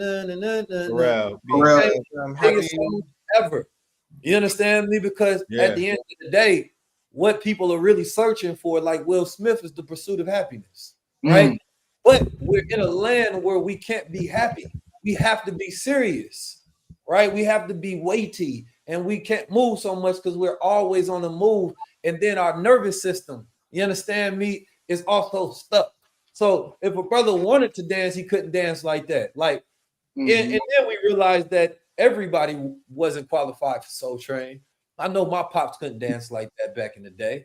You understand me? There was always serious brothers, but what gangsterism did is it changed the mannerism, right? And what could be expressed, even though gangsters do dance too. What did they do? They get crip walk, they blood walk, they gangster walk. There's always some form of expression in it, but we've become so expressionless, right? As people, and we have to flip back, but that can really, and I think about it today, I think about the intent behind what we do is more important than what we do, right? And so it's not powerful if you dance without the intent behind it. Okay. It's not powerful if you sing without the intent. So what we're doing is we're utilizing these ancestral tools, but our intent is off because we're distracted. You understand me? We're trying to escape the world. We're not trying to change the world, right? We're not trying to terraform it so that when we move, we don't have to force ourselves to be happy, right? That there's a resonance that we automatically connect in that makes us move, and our guard is down because I feel like it's peace in the air. But there's scientifically shown when you walk into a room, you get an eerie feeling because your brain can sync up with the resonant field and the biofield in the atmosphere. So what is that biosphere in America? We know when we walk outside, we have to be serious because on your happiest day in America, where you feel like you done went and got you some ownership, the clan can show up in Hey, I want to ask you, Abundance got a she's at a radio station and they're closing up shop. So I think she's gonna be right back. She's gonna you back, Abundance? I can't hear you. You muted. Abundance, you muted. You muted it. It's so good I don't want to get in the car yet, but I'm gonna have to, get on the phone in a minute. Yeah. Well, we'll take. You want to take care of that now, and then no, I'm gonna just keep going until I can. She like that. I'm in my element. I haven't done this for like 10 years, so yeah. I'm just happy to be here. Listen. The two most important characters in the movie. Whether you want to say important, but the two characters the vampires didn't want to kill, Sammy, the music man, they wanted, and then Anna, they wanted his culture, they wanted what he represented, they wanted his spirit, his blood, his memory, his DNA. And we had a lax. And Annie, what's her name? Annie? Yep. When the brother was about to kill her, they looked like, oh shit, you want to kill her? Like, so the two most important things in the movie that I seen was music and our spirituality. And I know a lot of Christians might have got triggered by watching this movie. It's such a box office smash. They may have got triggered by watching this movie. But when we talk about black people, and they often try to trivialize, they often try to downplay our technology, and that's a way for us to give it up to them. They be like, oh man, music, man, all you niggas do is music. But some people say music is the highest form of technology. What we do with our magic, they be like, Nigga, what you doing? What you do? You a witch? You this? They'll make it. They'll trick you out of your gifts. They'll be like, nigga, you do that? Oh man, nigga, you into that? Nigga, that ain't shit. So they'll trick us out of it. So talk to me about us finally reclaiming our music and magic and this paradigm shift. And how is this going to be a thing, family? All of y'all on the panel, where the masses embrace it, because the masses are into Christianity. The masses are Democrats. The masses listen to Roland Martin. They vote for Kamala Harris. Not saying mental health. fuck Trump, but are the masses gonna go forward to what we're talking about in this movie, or is this a thing where it only takes a few amount of people to make change on the whole planet? Yeah, I mean, I think the masses is an interesting question, because when you look at the younger generation, what are they saying? That they are going against established religion. And what they're saying is, I'm just spiritual. And what is Hoodoo? A spiritual system. I think that the refinement of a lot of these systems is when they take structure into what is considered to be religions that people practice and follow, right? To be in cosmic order and alignment, you feel me, with oneness in the highest self. But I think that what it should do, and hopefully it sparks more of this conversation, is it opens up portals to the past, right? I would love for our Christian brothers and sisters as well to, study Coptic Christianity, right? Study the original form in which we practiced it, not the translation that the colonizers gave you and what you were forced into. And what you're going to see is a lot of overlaps, right, between Hoodoo and the Coptic Christianity of the Ethiopians, right? You're going to see cosmology within that, right? And it's very powerful when you get deep in alignment and you realize that, wait a minute, my interpretation of things, right, may be a interpretation from the Romans or something that was given and passed down to me, but it's not my ancestral interpretation of this, which is why you're going to see Black people in Africa still worshiping a white Jesus to this day, right? That is a level of mental illness that we have not addressed as a community, and you can never trust a man who bows down to a white man, right? That is a level of respect that I just cannot give up whatsoever, right? Because it lets you know that you are in a deaf relationship with your master, right? But when I think about the spirituality of this generation, I believe that eventually we all grow into a oneness, right? I think that if we think about everybody on this call, we all have complex understandings of spirituality, metaphysics, right? But at the end of the day, I believe that we could all end up finding that the language that we use is really one.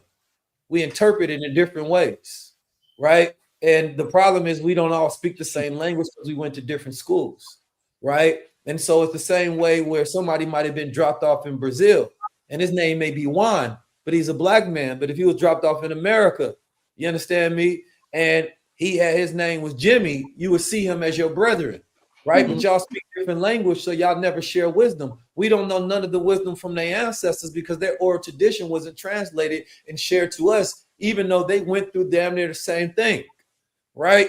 So you take that now and you go across the globe throughout the diaspora, and we're separated by the classes in which we were taught, in a language we were taught to interpret certain things.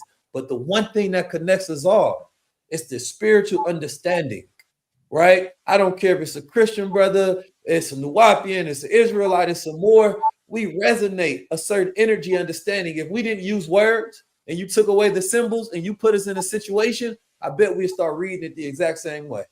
You understand me? Talk to me, the same way, right? Only people that don't have a connection, if you look throughout history, every people from the Mississippian mounds to the Mayans, the Aztecs, right? All the Native Americans, the Africans, you understand me? Ancient Mali, all over the ancient Kemet, they all align with the cosmos. All of them built in with the cosmos. That's what the pyramids is, the alignment. But if you go look at the Europeans, they didn't build with the cosmos, what at all? Closest they got is Stonehenge. You understand me? And so when we look at that, we're looking at two different people, one with two different natures. We was always trying to figure out how to be in harmony with the universe so that we can regenerate and have regenerative practices, right? But theirs is about generate more, conquer, take over. That's why in the Spain, you know, the ancient Moors, they was able to take a piece of Spain and they was happy with that. They didn't need to conquer all the land because they had the knowledge. No, they changed the system from just the elites having the knowledge and say, let me teach everybody. You understand me? And that's how they went through the golden age, right? To where they was able to grow. They even brought them their own ancestor knowledge. We'll say, damn, y'all disconnected from the Romans and the intellect they had, they preserved that knowledge and gave it to them. So when I think about it today, I think we're going to go through a golden age because through the storytelling, right, it's us being able to get that knowledge from our ancestrals and weave it together like music weaves things together, right? Like play the music of every single different tribe and religion and people. And what does that tell you, right? Muhammad and Jesus would have gotten along. It's his followers that can't get along. They both went against elites. You understand me? The masters get along, but why can't the masses? It's telling you the master if the masses are in conflict. But the masters would have been in a room saying we were fighting empire like you was fighting empire. He said, I was fighting elites like you was fighting elites. I was fighting the vampires and the devils and the cannibals and the colonizers, right? Like you was fighting them. So how come they be able to civilize, come together and commune? But they people who claim to practice what they practice and follow and venerate, which is really a veneration of those ancestors, cannot get along because of the complexity of the class that they learn. The language is different. A word is off. Something is familiar, but it's too close to mine. So I fear that it may take over. It's the reason why Christians and Muslims don't get along, but they say nothing about Judaism that doesn't even acknowledge Jesus. We just said he wasn't God. I don't even know what the question was, but you got me in the spirit. I don't forgot. You went in so hard. You went in so hard. You know? Yeah, if you can say the question again, Rich. So I done forgot. Keys went in so hard that I done forgot the question, man. I'm so immersed in 19 Keys' response that Well, one thing people forgot to extrapolate was talking about the Great Migration period from Chicago to Mississippi. So one thing you got to understand about Chicago, there's a metaphysical energy because it's in alignment with the Big Dipper star constellation. So a lot of your great teachers, they came from that geographical area. So the same thing actually translates when you're talking about Mississippi. So Mississippi, it has about 30 to 34 counties. In every county, there's a prison system there. There's a private prison in all those industries, because you know they're using it as a catalyst to subjugate that spiritual energy that's in alignment with Chicago in the Big Dipper star constellation. So there's a like I said, there's a metaphysical energy that's connected to that. So also with the drill music and everything with Chicago, they're using it as mechanisms to subjugate, you know, our spiritual technology when it comes to that, because they know that, you know, the bloodline connection of, you know, Chicagoans and Mississippians. I mean, think about language and how every time we say Mississippi, like, what are we evoking? You understand me? Like, these are still Native American language. You understand me? Deity, civilization, Chicagoans. You feel me? Like Los Angeles. Like, these are not European terms. So even when we look at America, America wasn't built on European knowledge. It was built on Moorish knowledge. They want to specifically, how can we separate ourselves from Europe? Right? And so they said, wait a minute. Thomas Jefferson, he had a Quran.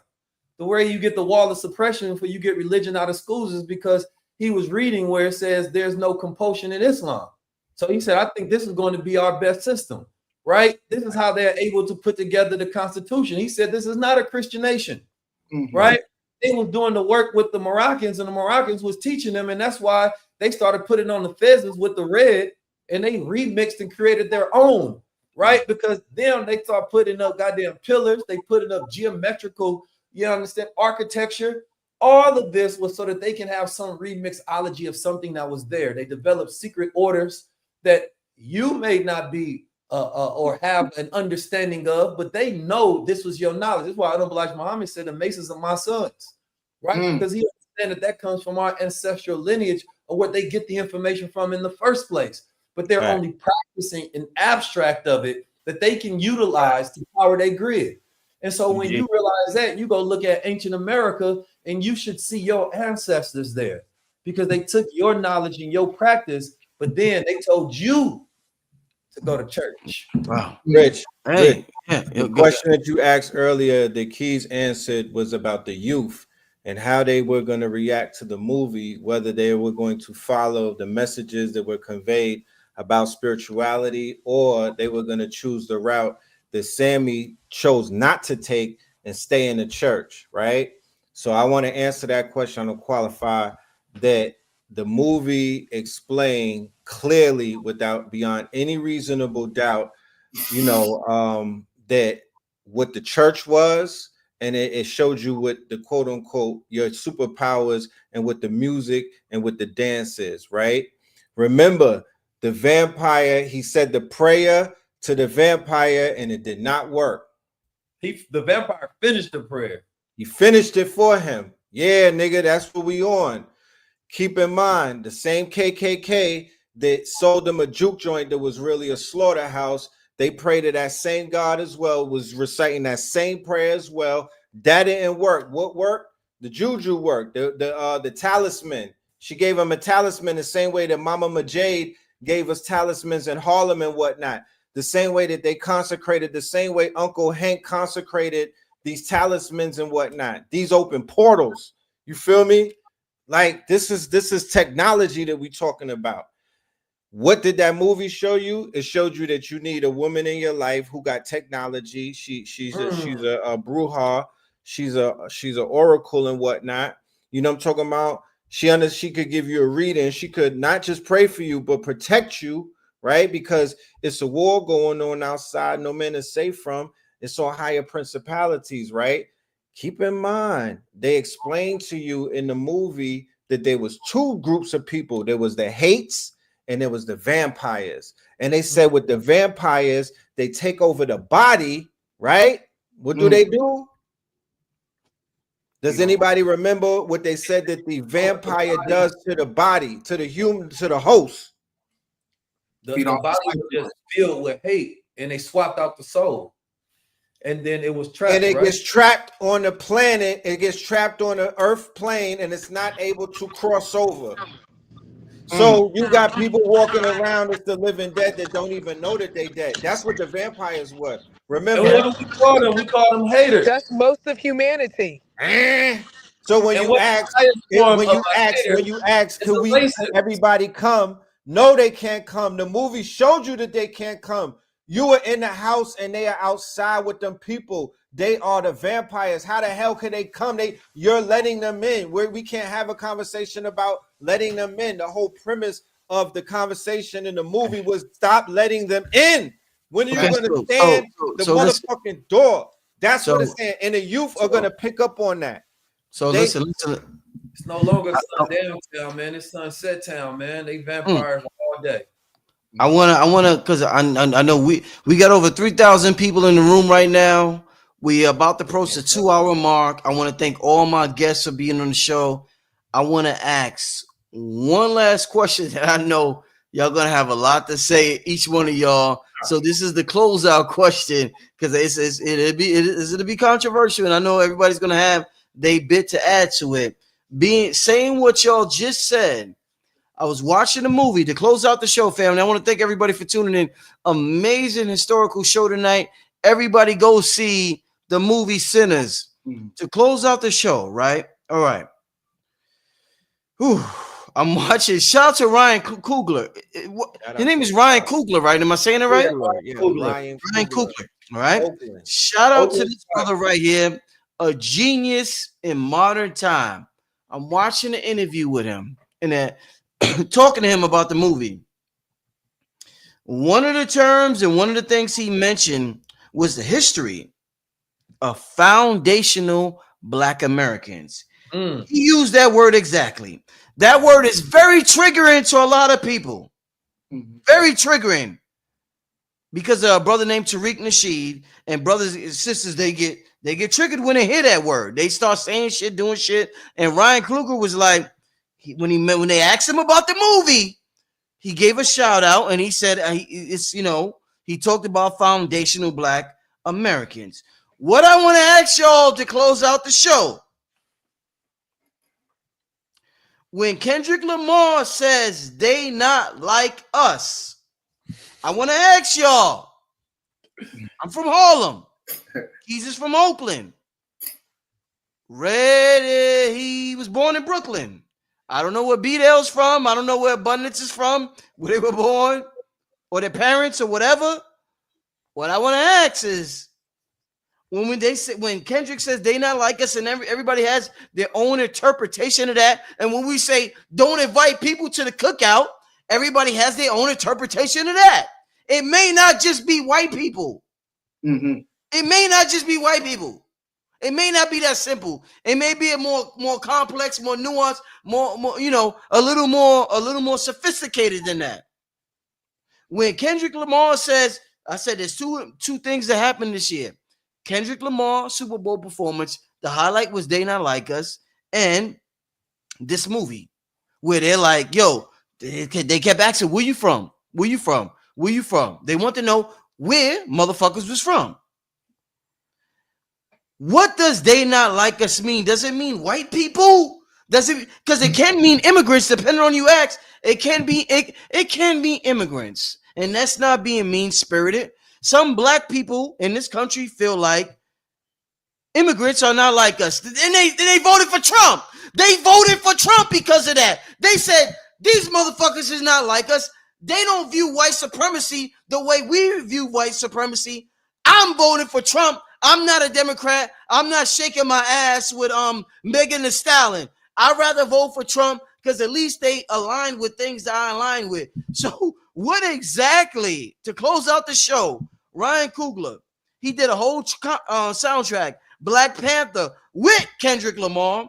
What exactly do y'all individually, if we're talking about not inviting people to the cookout because of this movie, but what does that mean? Does it mean white people, immigrants? What does the idea of not invited people to the cookout mean to y'all individually? Thank you. I'll get it real quick. Yeah. We are a race that are in a race with other races. And it would almost be suicide if somebody that was in a race with a race were to help another race win.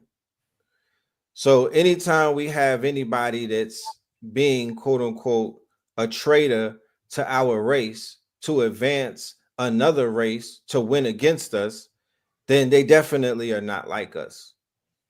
When we have people that are working against their own race in the race, right, to stop people from winning their race, they are definitely not like us. The people that you saw in the movie, the vampires, they were with people who signed contracts with them. They were with people who quote unquote moved to their neighborhoods with them. They were outside the juke joint where people decided that they wanted to be a part of DEI and diversity with them. They wanted to be LBGTQRST. They wanted to be a part of Babylon with them. Babylon was outside of the juke joint.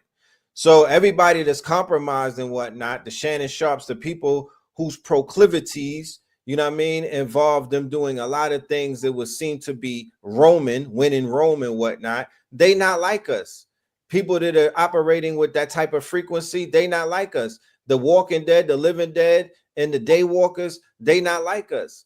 The parasites, those are the people that I would say are not like us. The culture vultures and the people who look like us that they flip to be vultures as well. The gatekeepers like P. Diddy and all of them, that type of energy, they not like us. The people in our community who are charlatans, who attempted to play the roles of master teachers like their hands were clean, they not like us. You feel me? So we have to be able to distance ourselves. It's the chosen ones. It's not a whole bunch of us. It's the chosen ones. So for those of us who are on that frequency that we don't have to explain things to, then we could start there. I would say you have race, which is coming from ratio, which comes to meaning, right? Or reason, rather. And then when you look at race is more so based on the lowest form of consciousness, right? It's a reflection of what you see, right? And so it's very hard to interpret who a person is by what you see, because even if a vampire doesn't show his teeth, how will you know he's a vampire, right? It's physical features, right? And specifically that race was created of white to give them privilege against the rest, knowing that they would eventually be free, and the elites wanted to break up systems.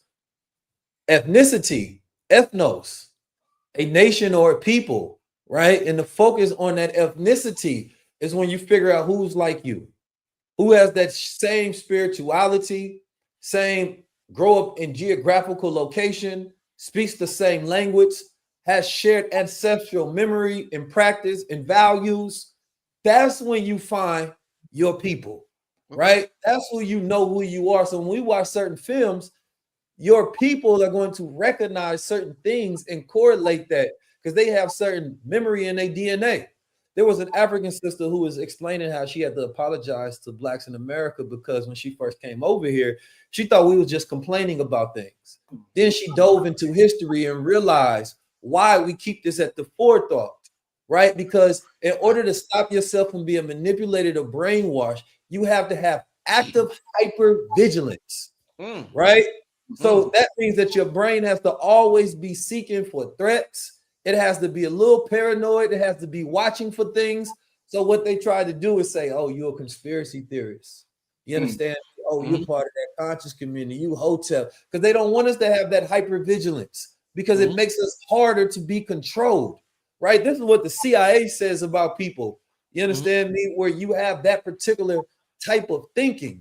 So their system one thinking is people, you know, we operate automatically. We take in information on social media and digital, and we're not thinking about it because we might be in a relaxed state, and this allows us to move fast. Then you got system two thinking, to where we actually process information, and that's 100 million times slower than system one thinking. But you have to stop and think, which requires so much energy. And as somebody who's like us, we're always looking at films, right? We're listening to music, right? We're thinking about American politics. We're thinking about everything, and we have to process it. It may seem like we're a little more stressed out. It may seem like we're hyper vigilant and always looking for a threat that you claim to not be there, because I know the moment that I say that I can't be manipulated or brainwashed, all I did was cut off that particular part. But if I'm always looking for somebody to do it, then I'm always filtering everything. So those who try to tell us that there ain't no threat, it ain't no vampires, we tripping, this is a hotel and conscious, and y'all conspiracy theorists, you know they not like us, right? Remember, they was like, there is no KKK. Yeah, come on now. That's what they said in the movie, and it was the Grand Master who told them that. Great point, Red. Great point, Red. Great point. Great point, Red.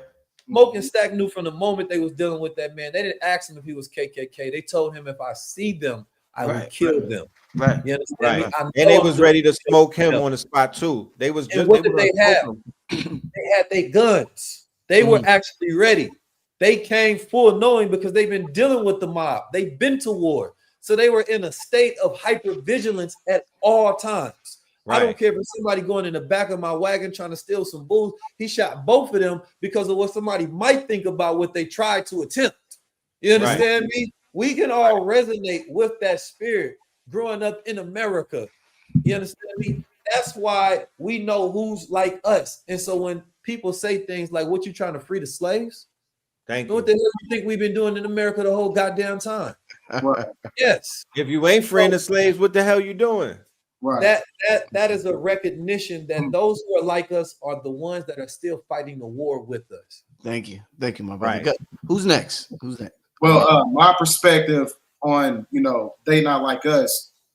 It comes down to the fact there's a diametrical difference in bloodlines and ideologies. So you have a faction of people, they're connected to the caste system. They want to hold on to this patrilineal system of democracy.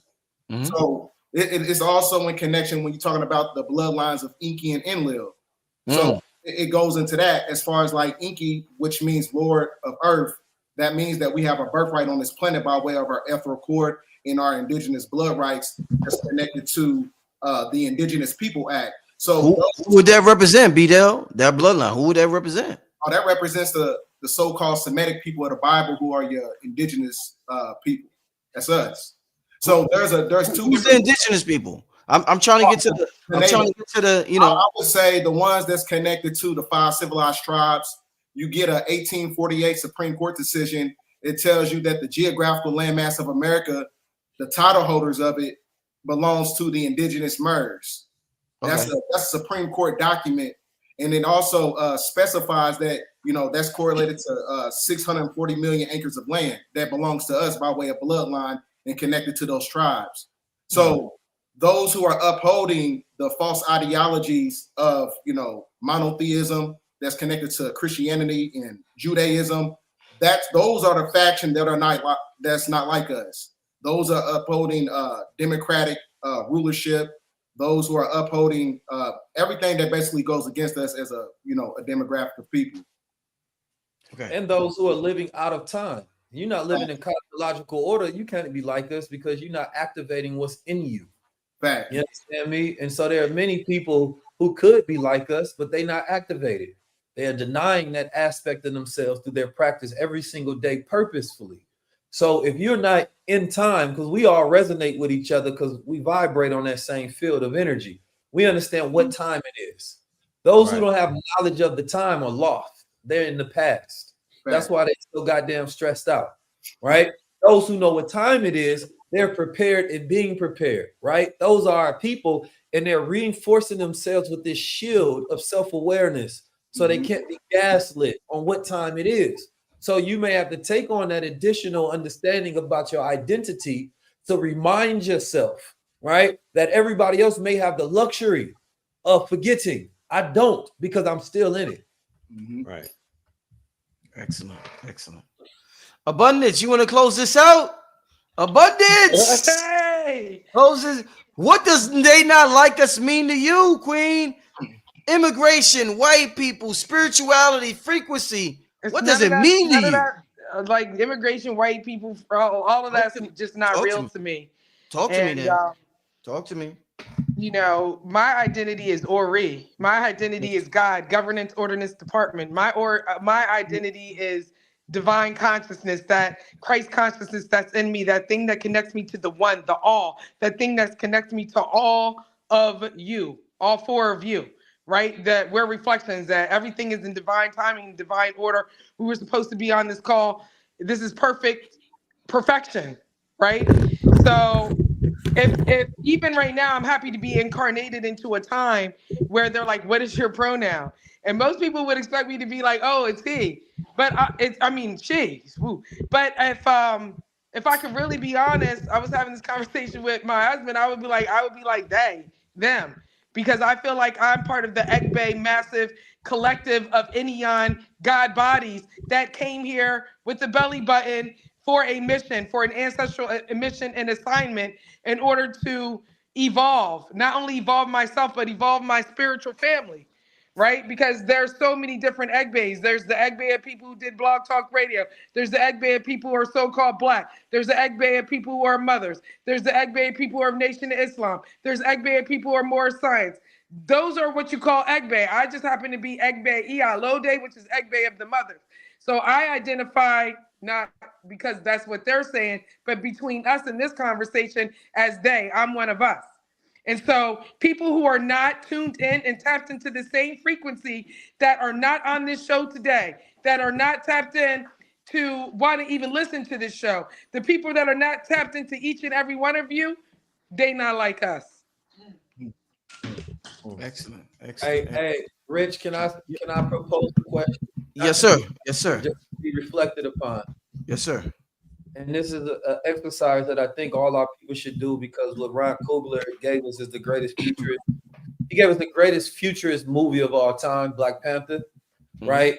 And he made sure that the movie didn't stay in the past. He even brought it back to the future, which was powerful, which showed lineage. But the question that I often ask people, which is a thought exercise that breaks the stress and the anxiety timelines that people have and the trauma timelines, is what is your favorite memory of the future? What is your favorite memory of the future? Damn, I would love for everybody to participate in this exercise. I'm dealing with this in real time. My daughter right now, my oldest, is pregnant, and as an EINIFA, I saw it. I saw it, and I was like, I am so happy to see my son, who is like an associate of mine from the past, but in the future. And I'm so thankful. We say it every day, that he came during this incarnation to be underneath my guidance, because he has already been destined and said on the mat that he's the most important person in our lineage. We thought we did something with Blog Talk Radio. We thought we did something with Drop Squad Kitchen. He's the most important in our lineage, while she is being a software engineer and coder. That's all she does is do coding, binary coding. She's an EI. Both of my children are initiated. Like, I know who I am. Everybody doesn't get a chance to do that. So my favorite memory from the past was going and having this conversation with my son from the future, and woke me up and was just like, you worrying about too much stuff, blah, blah, blah, blah, and told me he was coming. And then now she's 31 weeks. Excellent. I love that question, Keys. Keys, you want everybody to answer that? No, you don't have to answer. It's just a reflection. It was rhetorical, my Yeah, bad. it's just a reflection. No, that was dope. That was dope. That's right. I was like, shit. Let's go. Let's It pay reminds you of how birth opens portals of time, and it automatically, right, gives us hope. It gives us inspiration, and we automatically start projecting ourselves in the future when somebody is pregnant, because we think about the memories that we're projecting to have with them already. You understand me? Right. And so that's why it's powerful for people who have such a traumatic past to always think about the projection of the future. And what is the favorite memory you have, because you are the one who shapes it. I really love that, Keys. Hold on. I really love that, Key. So to close out the show, Red BDell, and I'm gonna answer that too. So Red BDell, and then I'll close it out. But I love that one, Keys. Go ahead, Red. I love that one. So I envision your memory of the future. My memory of the future was us on thousands upon thousands of acres of developed land. Vatican, Rome, the Pope, and all of these quote unquote pieces on the chessboard were removed. The land was thriving. The mountains were golden. Technology was being used and harnessed in benevolent ways to 3D print, Mount Rushmores of the master teachers, right? To basically, they have robots now that can actually carve statues. So we'll have museums that are filled with our master teachers. We'll honor. This is around the year 2044, but it really started in 2030. You know what I mean? When we got everything correct. So the AI and the technology and a few breakthroughs. Remember, we're living through the age of breakthroughs right now. Everything is a breakthrough. Every other week, there's a breakthrough. The whole thing with China opening up manufacturing, that was a breakthrough. Why? Because I could go to China and become Tony Starks now. I could go to China with about $1 million cash and turn into a billionaire based off of the things that I'll be able to produce. It's the machinery in China. That's what it is. It's the machinery. So if you plug into with the machineries, machines rule everything around me. They could rebuild Africa. They can rebuild continents. They can rebuild islands. We can have all of these states will be returned to us through treaty. We were able to get AI to fight the case for us, and they beat the European in court. And we got all of our stuff back based off of the translation of the treaties and the books that they had in German, Latin, French, and everything. Our everything was returned. Millions of years of stuff underneath the Vatican, the books. We got all of that. So we healed the planet. The black man came back. The Messiah returned to the planet. We got our powers back. We were basically, you know, we was tapped in 2044. You know what I mean? We tapped into our godhood, and we're able to send ourselves to the past, the future, through all timelines. We're able to witness ourselves in all variations and things of that nature. Multiverse. Multiverse. So there's universes. I'm sorry, there's universes where Dr. Valentine is King the Conqueror in that way, or Thanos. We have a Thanos in the existence of a, you know, of a panic or something. You know what I'm saying? Doing what they got to do. You know, remember, we're whooping their asses on the other side. Shout out to Francis, who tapped out right after the movie came out, right? The movie exposed the church, and he tapped right on out. Let's talk about that. How that'll be historically tied into one another. Okay. Yeah. That's because it exposed. Yeah, it's the fall of that whole thing. Babylon is falling, y'all. Babylon is falling. There's room for 100 more movies like that to be made. There's room for 100. That the standard of filmmaking is Sinners right now. Use that as the standard. Use that as the standard, and past that standard, tell stories. Make movies. If they're shorts or if they're animation, I'm using AI right now to tell all type of movie stories. Bring everything to life. You know what I mean? It's magnanimous. BDell, did abundance winner? Yeah, abundance winner. Yeah, BDell. I'm gonna close out. Yeah, we still got 3,000 people. Let them folks know your memories of the future, like Keys proposed. Man, I love this question. My favorite memory of the future is following the path of the middle way, meaning to be present. Because when you're present, that operates on 0-point energy fields. When you look at the movie, it demonstrates the dualistic energies of the two brothers, which is Jack and Boaz, two pillars of masonry. So you just had the Pope pass away. That's when you go back into the galactic center, because the keys of papacy is what put an encryption on humanity. Now that everything is unlocked, this is where you tap into that Christ energy. And it can only operate by way of the heart chakra, which is 0-point energy. So you got to be present in order to manipulate the space-time continuum.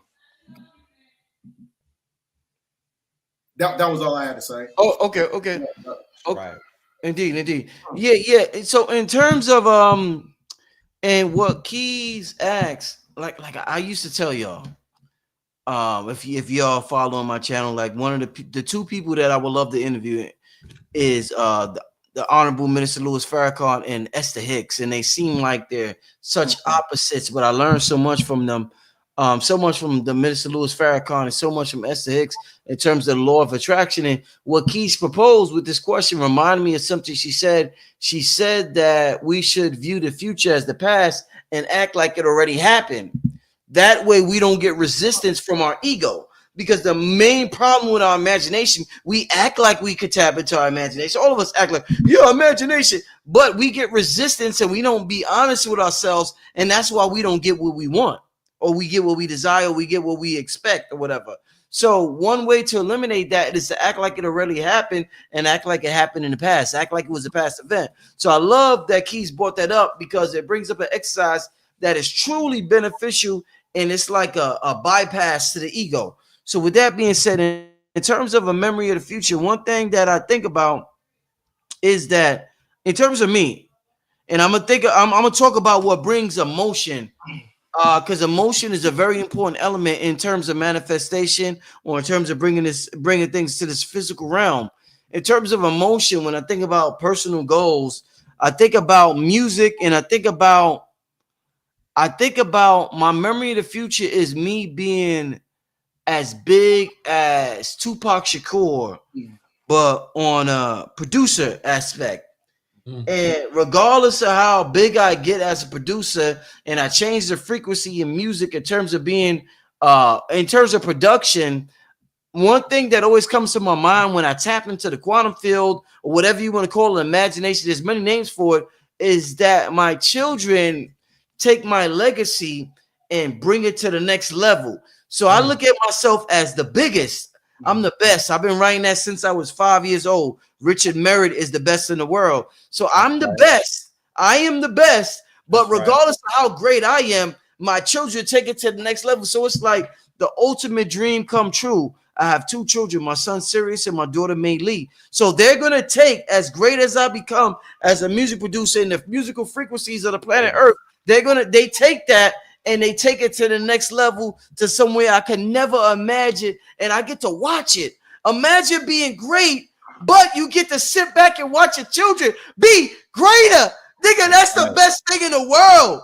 Nigga, that's the best thing in the world. Imagine if Michael Jordan had a son that was greater than him. Oh my fucking God. That's like, what the fuck? So that's why I get emotional, nigga. Yeah, I get emotional, nigga. You know what I mean? Because the energy is in me is real. This shit is real. This shit isn't fake. And that's what the movie was teaching you about. The energy in us is real, and people will die to have it. Vampires want it. They want this shit that's in me right now. They can't act like this. You may think I'm just acting like a nigga, or I'm just being loud, or I'm just being whatever. Motherfuckers die. Entities die for this. Entities wish they had this. They wish they had this motherfucking human experience that I'm expressing right now. So as good as this experience is, my children would express that times 100, and I get to see that. To get my children be greater than me is the ultimate future memory in the world. And so shall it be. Yes, sir. With that being said, listen, everybody, we still got over 3,000 people. Leave your contact information. All y'all do magnificent, great work. I know everybody want to reach out to y'all. Everybody leave your contact information for the people before we get out of here. You can contact me at BDell1014 on YouTube, BDell1014 on Instagram, and you can also contact me on Facebook at Bright Rice Bay. Yes. You can contact me on YouTube, Know the Ledger 444, Know the Ledger 444. Yeah, you can find me on my YouTube channel, 19 Keys. We're currently on tour as well, so I might be in the city, and that might be one of your future memories. Tapped in. Go to 19 Keys/tour. Indeed. I want to be like you and be like YouTube, but I'm Abundance Child on everything, YouTube, IG, Facebook, but basically AbundanceChild.com and Abundance Child on YouTube. But don't contact me there. I ain't got no contact. AbundanceChild.com. Hey, Abundance, I can't wait to see you on YouTube. Get your YouTube. I'm gonna let the people know about that. I can't wait to see It's happening. I actually had a professional videographer, like somebody be doing Netflix's. Awesome. Oh, she cut off. But besides that, to close out, Keys, I see the work you do on YouTube. Awesome, magnificent work, brother. I always make it my duty to check out your channel. BDell, I always make it my duty to check out your channel. Red Pill, I always make it my duty to check out your channel. So everybody on here, family, is doing magnificent work on YouTube. Make sure y'all check out their channels as well as Abundance. I can't wait for her to join the YouTube family. And with that being said, an absolutely magnificent show, breaking down, reviewing the movie, but also correlating it to modern times and seeing how we could get better as a people, as a culture, viewing this movie and learning from this movies. So awesome show tonight, family. Everybody have a good night. Signing out. Thank you so much for tuning in. Family, I will see you on Monday. I'm gonna be back on Monday, family. Have a good night. Peace. Peace. All right.